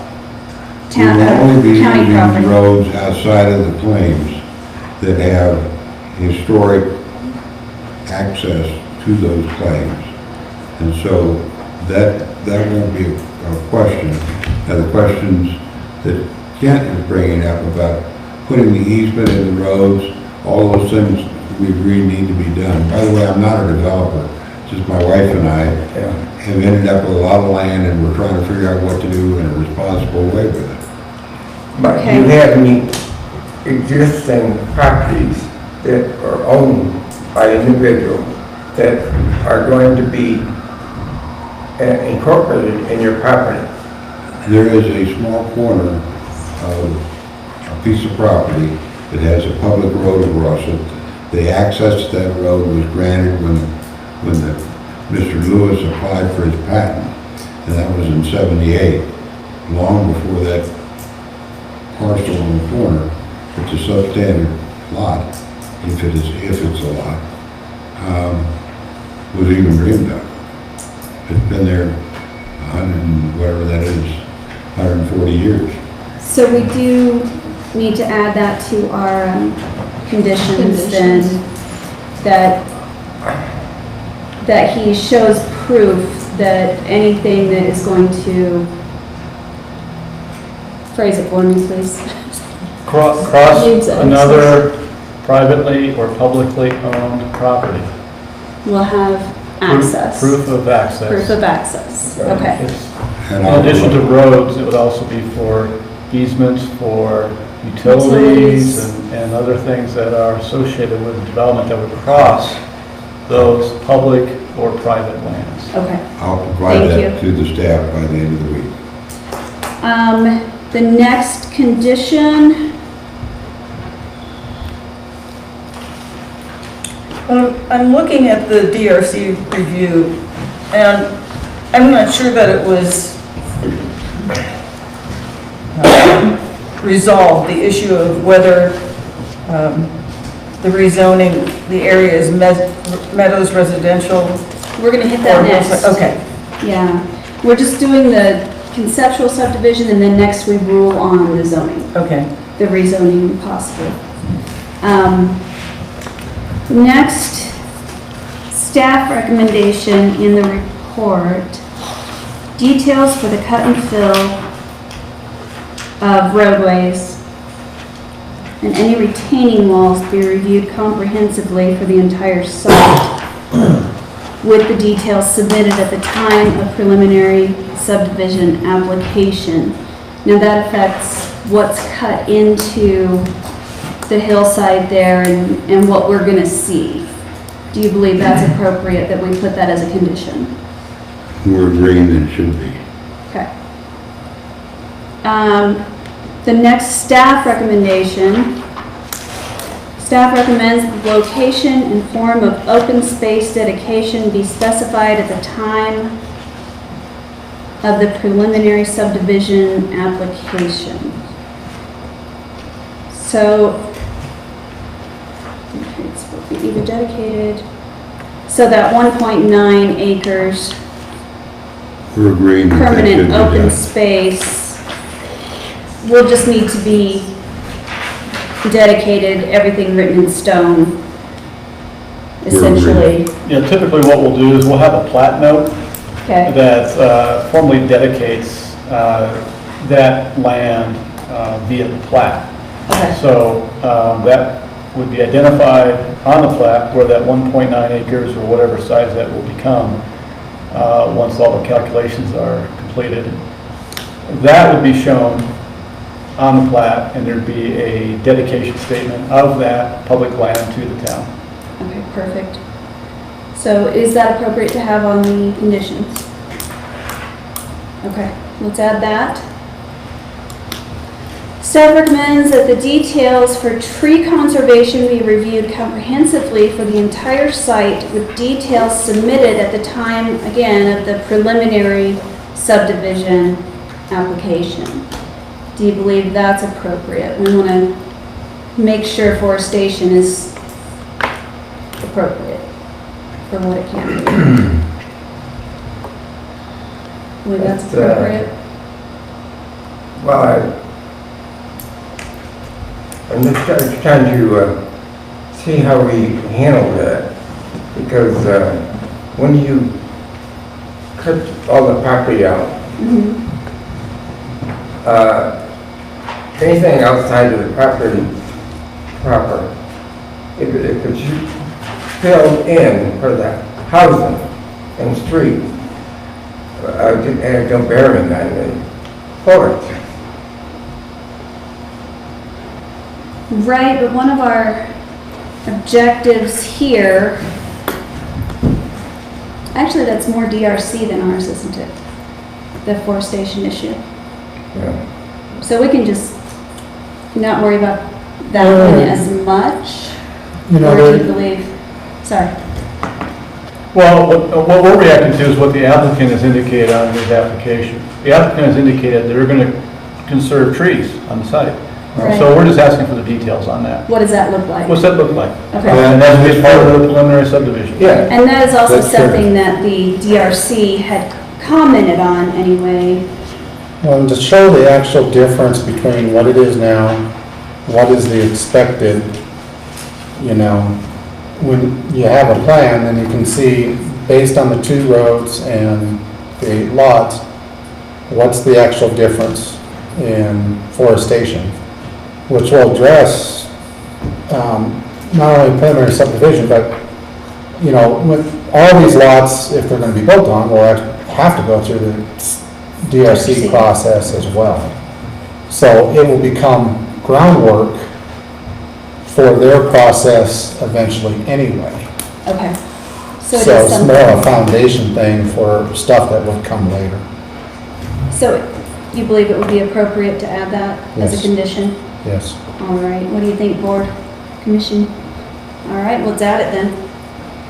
We're agreeing. The applicant proposes the building height of 30 feet, 5 feet. We already looked at 30, but let's go ahead and add that to our conditions. Something that can be included in the rezoning as well. Think that's appropriate? All right, let's do it. Madam Chair. Yes, sir. I would suggest that one be just included in the rezoning. Not in this Not in the portion? subdivision. Okay, Right. Yeah, it's more of a zoning issue. all right. Okay. And then rezoning, updated. As is the next one.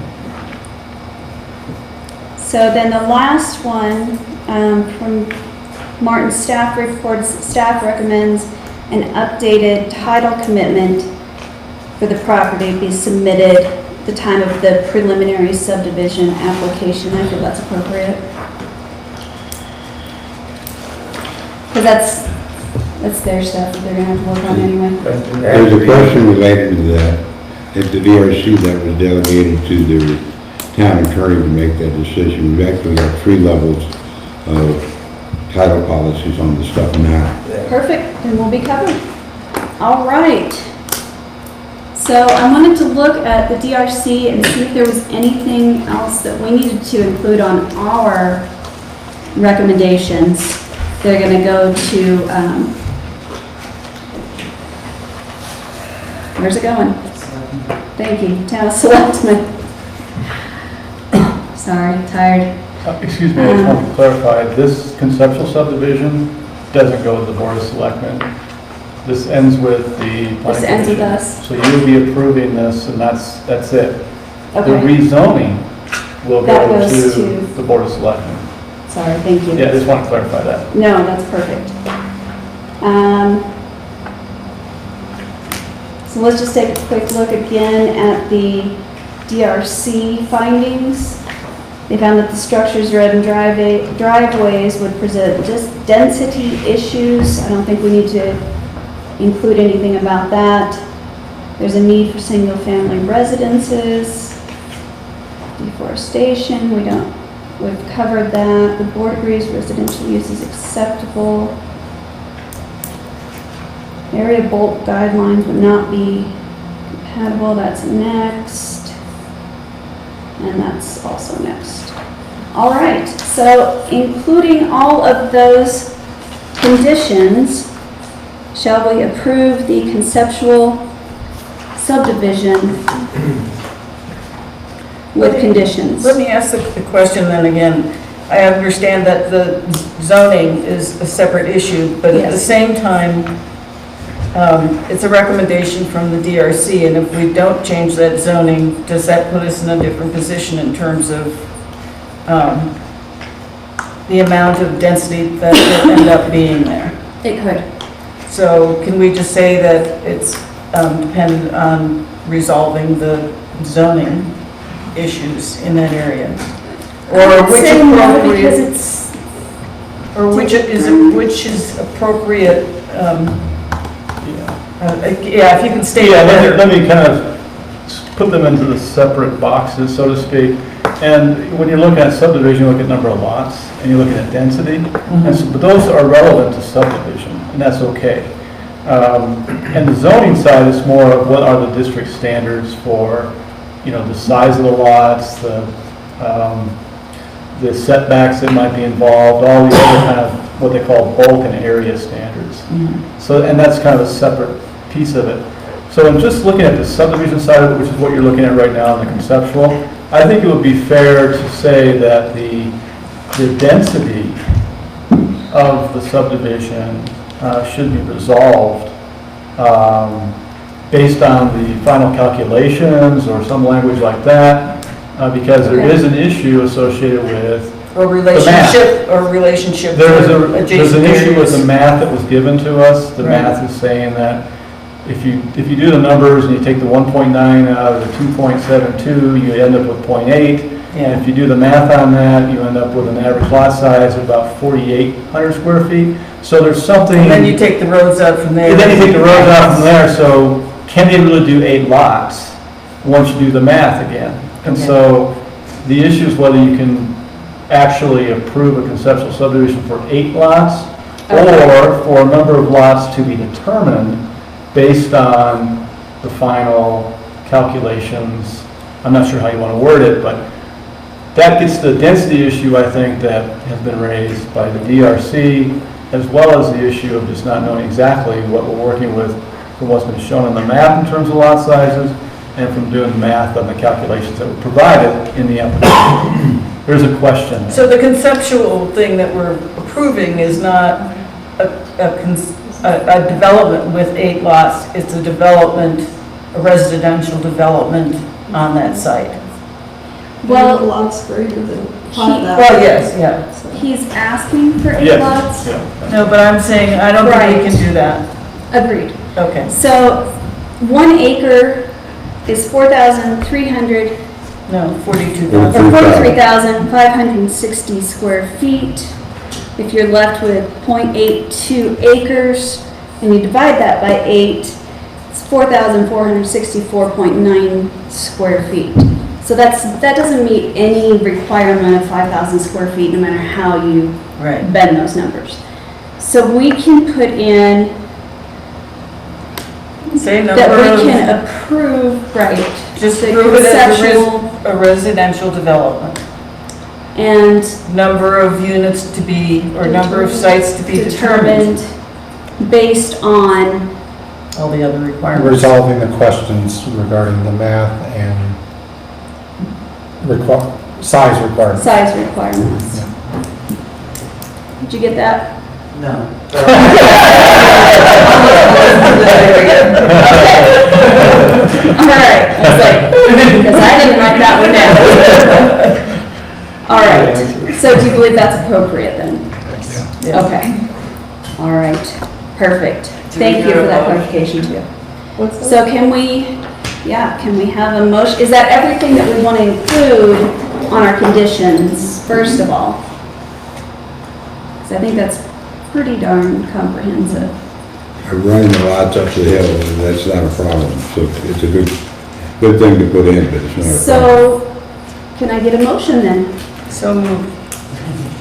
So motion to approve with conditions. Yes, The conceptual subdivision. right.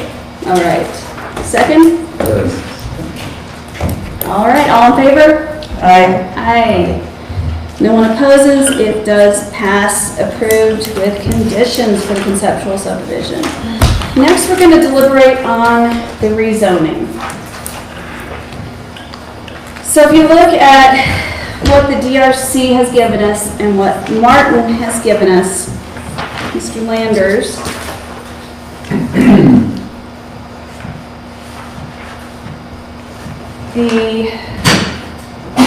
do we want to give it the meadows? Do we want to give it, I mean, right now it's mining. We want to rezone it for residential. What does that look like? So it sounds like there were two options then. One is hillside. Hillside and Meadows meadows. residential. And There, go ahead. yeah, excuse me, there's only one district that's being asked for in terms of rezoning, and that's Meadows Residential. The DRC's recommendation is based on creating a brand-new zoning district that hasn't been created before. We don't have... Which we would have to create. Yeah, we'd have to create that. We don't have that, and that's not what's before you tonight. What's before you tonight is a request by the applicant to rezone to the Meadows Residential. Right. So what the DRC is saying is that, oh, wouldn't it be a good idea if we did this, you know, to have a district that was a little bit more compatible with our hillside design guidelines. Fact is, we don't have that right now. At the same time, we need to give the applicant the ability to show that they can do a subdivision at the density that they're talking about and still comply with the hillside guidelines. If they can do that, then there wouldn't be a need for another zoning district. Okay. The hillside and the meadows. Yeah, so there's two things. There's a, design guidelines are kind of confusing this. In the hillside design guidelines, Yeah, that's a different animal. that's a different animal. What Okay. this is about is the recommendation regarding the rezoning to Meadows Residential, which is a district that we currently have on the books, and that's what the applicant is proposing to do. And that's what it used to be. Okay. Also, anything? Also part of your deliberation, remember this is recommend approval or recommend denial to the Board of Selectmen. It isn't, you're in the recommendation role, Right. you're not in the final decision role. So it's a little bit different. The other, one of the recommendations from Martin was, I'm sorry, Ann. No, I was just gonna say, and we can do it, we can put conditions on that too, go to the board. Yeah, or, you know, say, please consider this. And the other thing that Just lost my. My fault. I'll come back to it, I'm sure. It'll come back to me in a minute. You go ahead. All right, so if we look at, Well, Martin had recommended that as far as when the rezoning occurs. Right. Was one of his recommendations. That Yeah, was we one. actually have two recommendations on the, or two potential conditions. One being the building height limit condition and the other being the rezoning be contingent upon the final subdivision plat approval. But Kent is absolutely right. I mean, what you're doing now is a little bit different than what you just did. What you just did was you approved with conditions the conceptual subdivision plan, which is now good for 1 year, for him to take care of all those things within the next year to get to the preliminary subdivision. This is different rezoning. All you're doing here is you're making a recommendation to the board as to whether it should be rezoned to Meadows Residential or not. okay, so is everyone, I pulled it up in my book. Is everyone versed on Meadows District? Well, it lives in the next residential district. It's right in line with it, you know, it's right there, so, why would you need new zoning? What, I'm sorry, did you ask? Well, why would you need a new zoning? That's just something that the DRC recommended. Yeah, Well, you need it because right now it's mining. Well, no, we need to rezone it to, they're asking that we rezone it to, sorry, I'm losing my train of thought to Meadows, and DRC wanted to develop a whole new district. Right, I understand that, I just, but you asked the question, why were we having to rezone it? And I was just saying because it's mining right now. Right now it's mining, Right. you do 1 unit per 1 acre. Yeah. You go and do 2 units, they want to do more than 2 units. but having zoning then as part of the manual, included in the Meadows, why would we have to go anything less than that? Could I just say that if we added one more condition and then I can amend by so moved, which of course doesn't change much, but that we amend to just say that. Subdivision? Yeah, that we would just say that it would meet the standards, minimum standards of the Meadows Residential. Is that appropriate? Because it would anyway, right? I mean, you'd have to. Well, right now it's not If defined. we rezone it, it You would don't have need to. to do that. You don't think so? If you're acting on the rezoning and saying that's going to be rezoned to Meadows, Right, I mean. then we wouldn't yeah. have to. Have to. Okay. But It's easy. it's a good question though, because if you have the conceptual subdivision, but you don't have the rezoning, the best they can do is 2 lots. Right, that's what I was saying, to so- meet the requirements Yeah. of, But right now, they only have the conceptual subdivision approved, not based on number of lots, but based on all these other things. If they don't get the rezoning, they could still have the conceptual subdivision for the 2 lots that are associated with the mining district. Right, so we don't want to add. Yeah. so we do have But to it tie has them to be- together somehow. No, You- Well- I'm not sure you do, but it's a good question. I mean, what complicates this, I think part of this is that the final subdivision, and this is why we said this, that the final subdivision is dependent upon this being rezoned. Right. So that's where the tie is. Okay. And so we had that as a condition, but we didn't include that condition and we're just including the rezoning. Is that right? Is that what we did? yes. Yeah, it's kind of separated out, that Yeah, we would recommendation. separate. Yeah, that's kind of separated out, but if you now recommend that the rezoning is contingent upon the final subdivision plat approval, you could almost flip it around. You could say that the final subdivision plat approval is conditioned upon the rezoning, and you could add that to the conceptual subdivision. That would make more sense. Would you Does that like, make sense? Well, would you like to do that? Yeah, that or- makes total sense. The reason I suggested the other way is that it gives him, the guidelines to follow. Because there are a number of things that fall within the zoning that talk about, I don't know, building design, roads, all of those things put together. And so if it's in there, then he's got a reference to look to. And then you could also say that it's contingent, but all I'm saying is that. Pass first for him to design all of it too.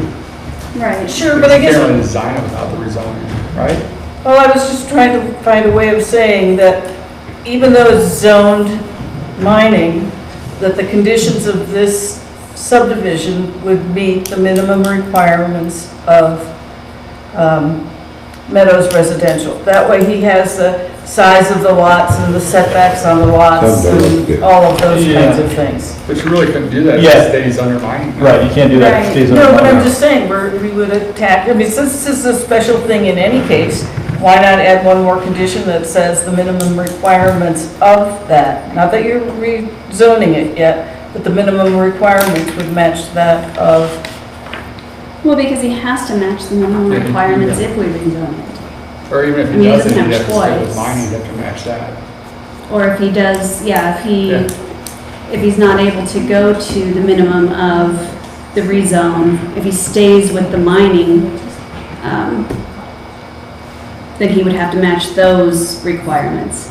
If we change it to Meadows, then he has to match those requirements. He doesn't have a choice. Here's another way to look at it. If the rezoning is denied, then there would be a reason for him to continue with the conceptual subdivision as it's already been proposed. right. Right, so I don't think you have to tie it together, because if the rezoning is denied, why would he pursue the conceptual subdivision or the Well, but preliminary if we're subdivision? approving something, then we aren't really approving it until you go through the rezoning process. So that would be conditioned upon Okay, the rezoning, right, upon the rezoning. okay. Yeah, we kind of took a long route to get there, but I think that's real. True, true. Did you get that? Okay, cool. Mine too. So I'm sorry, Go ahead. I just wondered if we need to do anything formal in terms of that last motion. I mean, if we're, Did we change it? did we decide we're adding it? Yeah, okay. After They all have that? to, they have, it has to get rezoned. So I would amend my recommended approval or motion to approve. Based to on- Ann include disagrees with piece. that. I thought we disagree. decided we weren't going there, that because it went with the zoning and it wasn't necessary, is what I thought Martin was telling us. Yeah, it's not It's not necessary. It isn't really necessary if it gets denied. I mean, Well, what you can do with the rezoning, and that's what was stated at the beginning, is what you want to do, it has some linkage. No matter what, there's some linkage. And with your rezoning motion, saying that it needs to meet those, the linkage is there. Okay. So that they both fall apart if both don't occur, Yeah. is what you're trying to do. right, and that's why I didn't see any harm with what we were trying to get to there, which was the idea of saying that the final subdivision plat, or even the conceptual subdivision plat approval, you can say the conceptual subdivision plat approval is contingent upon the rezoning. That I like. That's even makes the more, most that's sense. even more specific. Yeah, that makes the most sense. Right. And adding that as a That's what you're motion looking right at. now, to say it. You're right, to amend the previous. and To amend add the that. previous motion, adding the conceptual subdivision plan approval is contingent upon The rezoning the rezoning. to Meadows Residential. Yeah, Okay. that's perfect. All in favor? Yeah. Aye. So who? All opposed? Who moved and Who who seconded? okay. Or seconded? And, We didn't or do has that. I it- did, I moved and seconded. No, not this time. Wait, We got Are the- you yeah. gonna move, are you gonna make the motion? I did. Okay. Does anyone second it? I'll second. Dwayne will second it. Sorry. And All I'll in say favor? Aye. was, Yes. I just have a question. Go ahead. Was that just an addition to all those conditions, or? Yep. Okay, It was an amendment. We're an amended, okay. So Adding just a adding condition. that to the very end of the conditions. Got it. yes. Thank you. All right. Rezoning. So, we can recommend approval to the Board of Selectmen to rezone it from mining to Meadows District. And we can go with, or we can add conditions, with conditions, which I would recommend adding Martin's staff recommendations to it, or we can deny it. What are we leaning toward?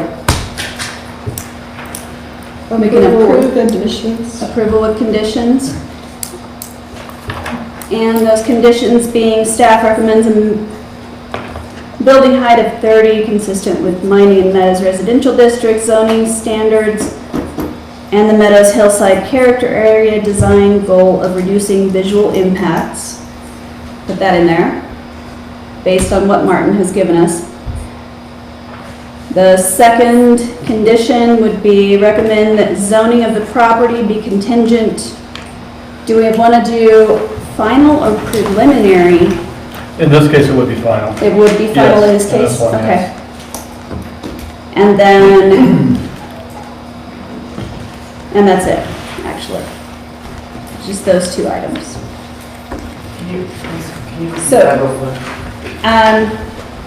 Recommend the approval with the conditions. I'm just essentially reading Martin's recommendations. Not the last two, not the last one, the two above that. Okay. All right. Thank you.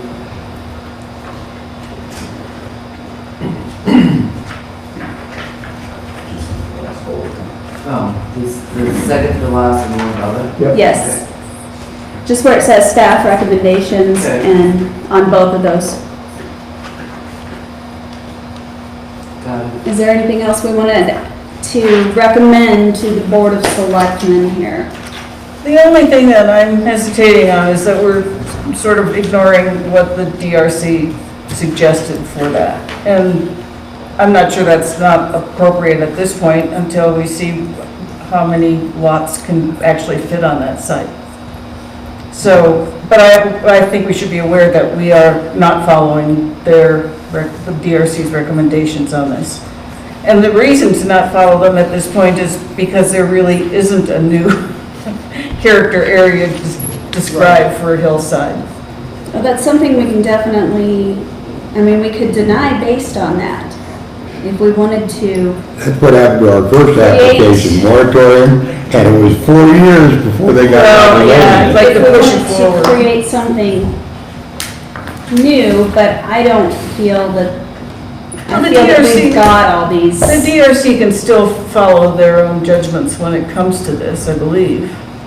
Well, they would have to go by the Meadows, whatever their, Well, and something we could do is just as a discussion topic at the subsequent meeting is compare those hillside design guidelines, what DRC has, and the Meadows residential zone, and see where they're, what issues can come up. And from your perspective, it's just regarding the zoning districts. right. And so to have that as a discussion topic for the future regarding what their recommendation is, because there's a lot more work to do with that recommendation. So it's not something you can really act upon, Right. but it could be a discussion topic to see, okay, does it fit or does it not? And we're gonna look at this, but we're not gonna recommend it right now. But we're still acknowledging, and we're gonna look into the statement that they made regarding the hillside design guidelines and see how does it fit with the zoning district? Yeah. And see if there's any adjustments that need to be made. Right, and depending on what happens at the Board of Selectmen hearing on the rezoning, that may come before you sooner rather than later. Because if they deny it, then there might be motivation to come before you fairly quickly with something that would be different, that could be acceptable to the board. So, it would seem to be somewhat contingent on that, and that means next week. So we'll know next week whether they approve or deny the rezoning. So then what additions should we Right. make to our recommendation if we recommend, because it seems pretty straightforward that we would recommend or not recommend the rezoning to Meadows residential. I mean, would that be something that we need to include? To say, we acknowledge the DRC's recommendations, but as we don't have this particular district, as it doesn't exist, I mean, We will be looking into it, that's about all I can say, I don't know anything else. I is there just, something you know, I appropriate? wish Jerry Dahl was here, 'cause his advice and counsel would be good at this It point. would be beneficial right It now, would yes. be. But I think what you have before you is an application for a rezoning to the Meadows Residential District, and I'm not sure how this other idea of creating a new zoning district should be integrated to your recommendation on that application. Right, I don't feel that that it should affect, It just This seems to me to that this. it's, you're making a recommendation based on an application that's before you.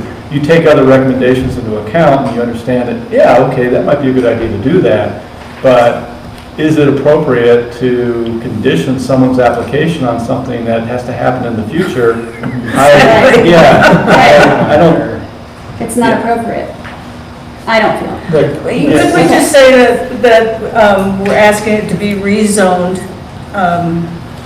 to Meadows Residential, acknowledging that there may be design guideline districts developed especially for mountainous sites? I mean, I So, don't you even know, feel in other that's words, appropriate. you're going ahead with the rezoning, you're getting all the stuff that we really need at this stage of the game, but recognizing that there could be yet another thing, not to do with zoning, but Yeah, having yeah. to do with DRC guidelines. I think that's a good way to approach it, actually. I mean, I think you could say something to the effect that you recommend that the, Well, you can turn it back to the DRC and say, well, we recommend that the DRC take out developed district design guidelines that fit. but even in the Meadows Residential District, you don't have to do a minimum lot size, you don't have to do a 5,000 square foot lot. You can do a larger lot size than 5,000. That's the minimum lot size you can do. Right. So the question is at what point can you apply the hillside design guidelines and meet those guidelines in a Meadows Residential Zoning District? You know, can that be accomplished?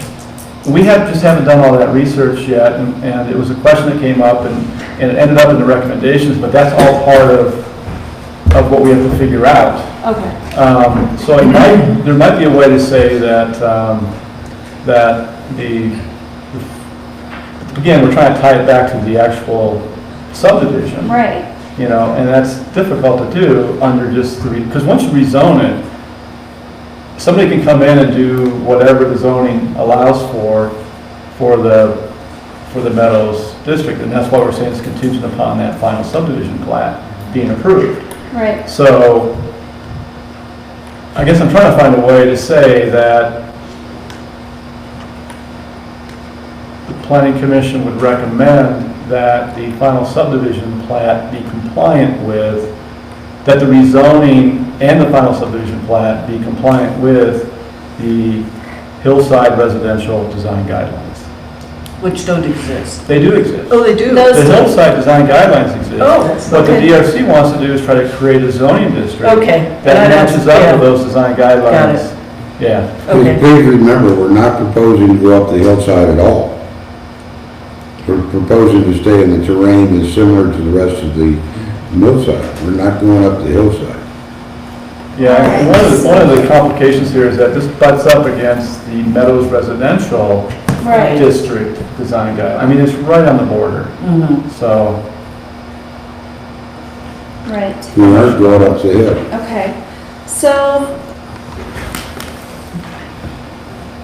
can I get a motion to recommend approval with conditions to the Board of Selectmen on rezoning based on the information in the staff report? So, the conditions being the two that we've already outlined, and then, as Martin Succinctly stated. succinctly stated. Can you repeat it? And consistent with the hillside design guidelines.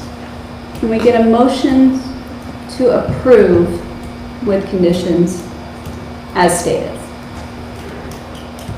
What do we think? It's okay with me, but I hate to be making all the motions. Okay, I'll move. That way do that. I'm hungry and I want to go home. I still have a 2-hour drive ahead of me and I have to finish packing. Jeez. I'll second. You'll second? Second, yeah. All right. All in favor? Aye. Aye. Anyone opposed? All right. It's rezoned. Well, it goes to the Board of Selectmen now. Right. Our part's done with that. Yeah. Beautiful. All right, so we've got to finish our meeting here. We have 2 sets of minutes to approve. Did everybody have a chance to look through those? We couldn't approve the June 19th meeting minutes because Braden joined us, Dwayne and I, via cell phone, and he wasn't at that meeting, so he couldn't approve the minutes. So I don't think you even look have at to them? be at a meeting to approve. You do, minutes. it's required, or you have to listen to the audio. Oh, okay. Yeah, it's one or the other. I move that we approve the minutes from June 19th meeting. Second. All in favor? Aye. Aye. So now, no, I asked for a second. Oh, who seconded it? Wade, Dwayne, Thank you. somebody. Somebody, Nikki did, but that's Now okay. for the August 21st minutes? Well, can we even approve those because it was Dwayne, myself, and Braden via cell phone? Yeah, I mean, put the motion on the table to approve. Can we though? Yeah, well, It's legal? yeah. All right, I'll make sure. Has everybody had a chance to read over the August 22nd meeting minutes and 21st? I'm done. So done. Been up Well, since you need to say, 4:30. you need the motion. Motion to approve. And then- Second. I'll second. You second, since you're there. I'll second. All approving. All in favor? Any opposed? Thank you, everybody. Thank you guys so much for your guidance. Really appreciate that. Kent, thank you for all your information. You're a wealth of information. And we do I appreciate just have one observation. When you're given 20 claims, as in the last cycle, or 7 to the town, it goes a little bit like this. Here's a cup of coffee, sign here, thank you, and it's done. This is a little bit different. it is different. The other thing is a question for the family, to you, as everybody. Would you have entered into a deal as recognized in Tom's letter that you have a copy of, to donate this much land with the understanding that you could subdivide the little piece, the very small fraction, the very small realize that you were going to go to the recycle. Did you do that? Oh, sure.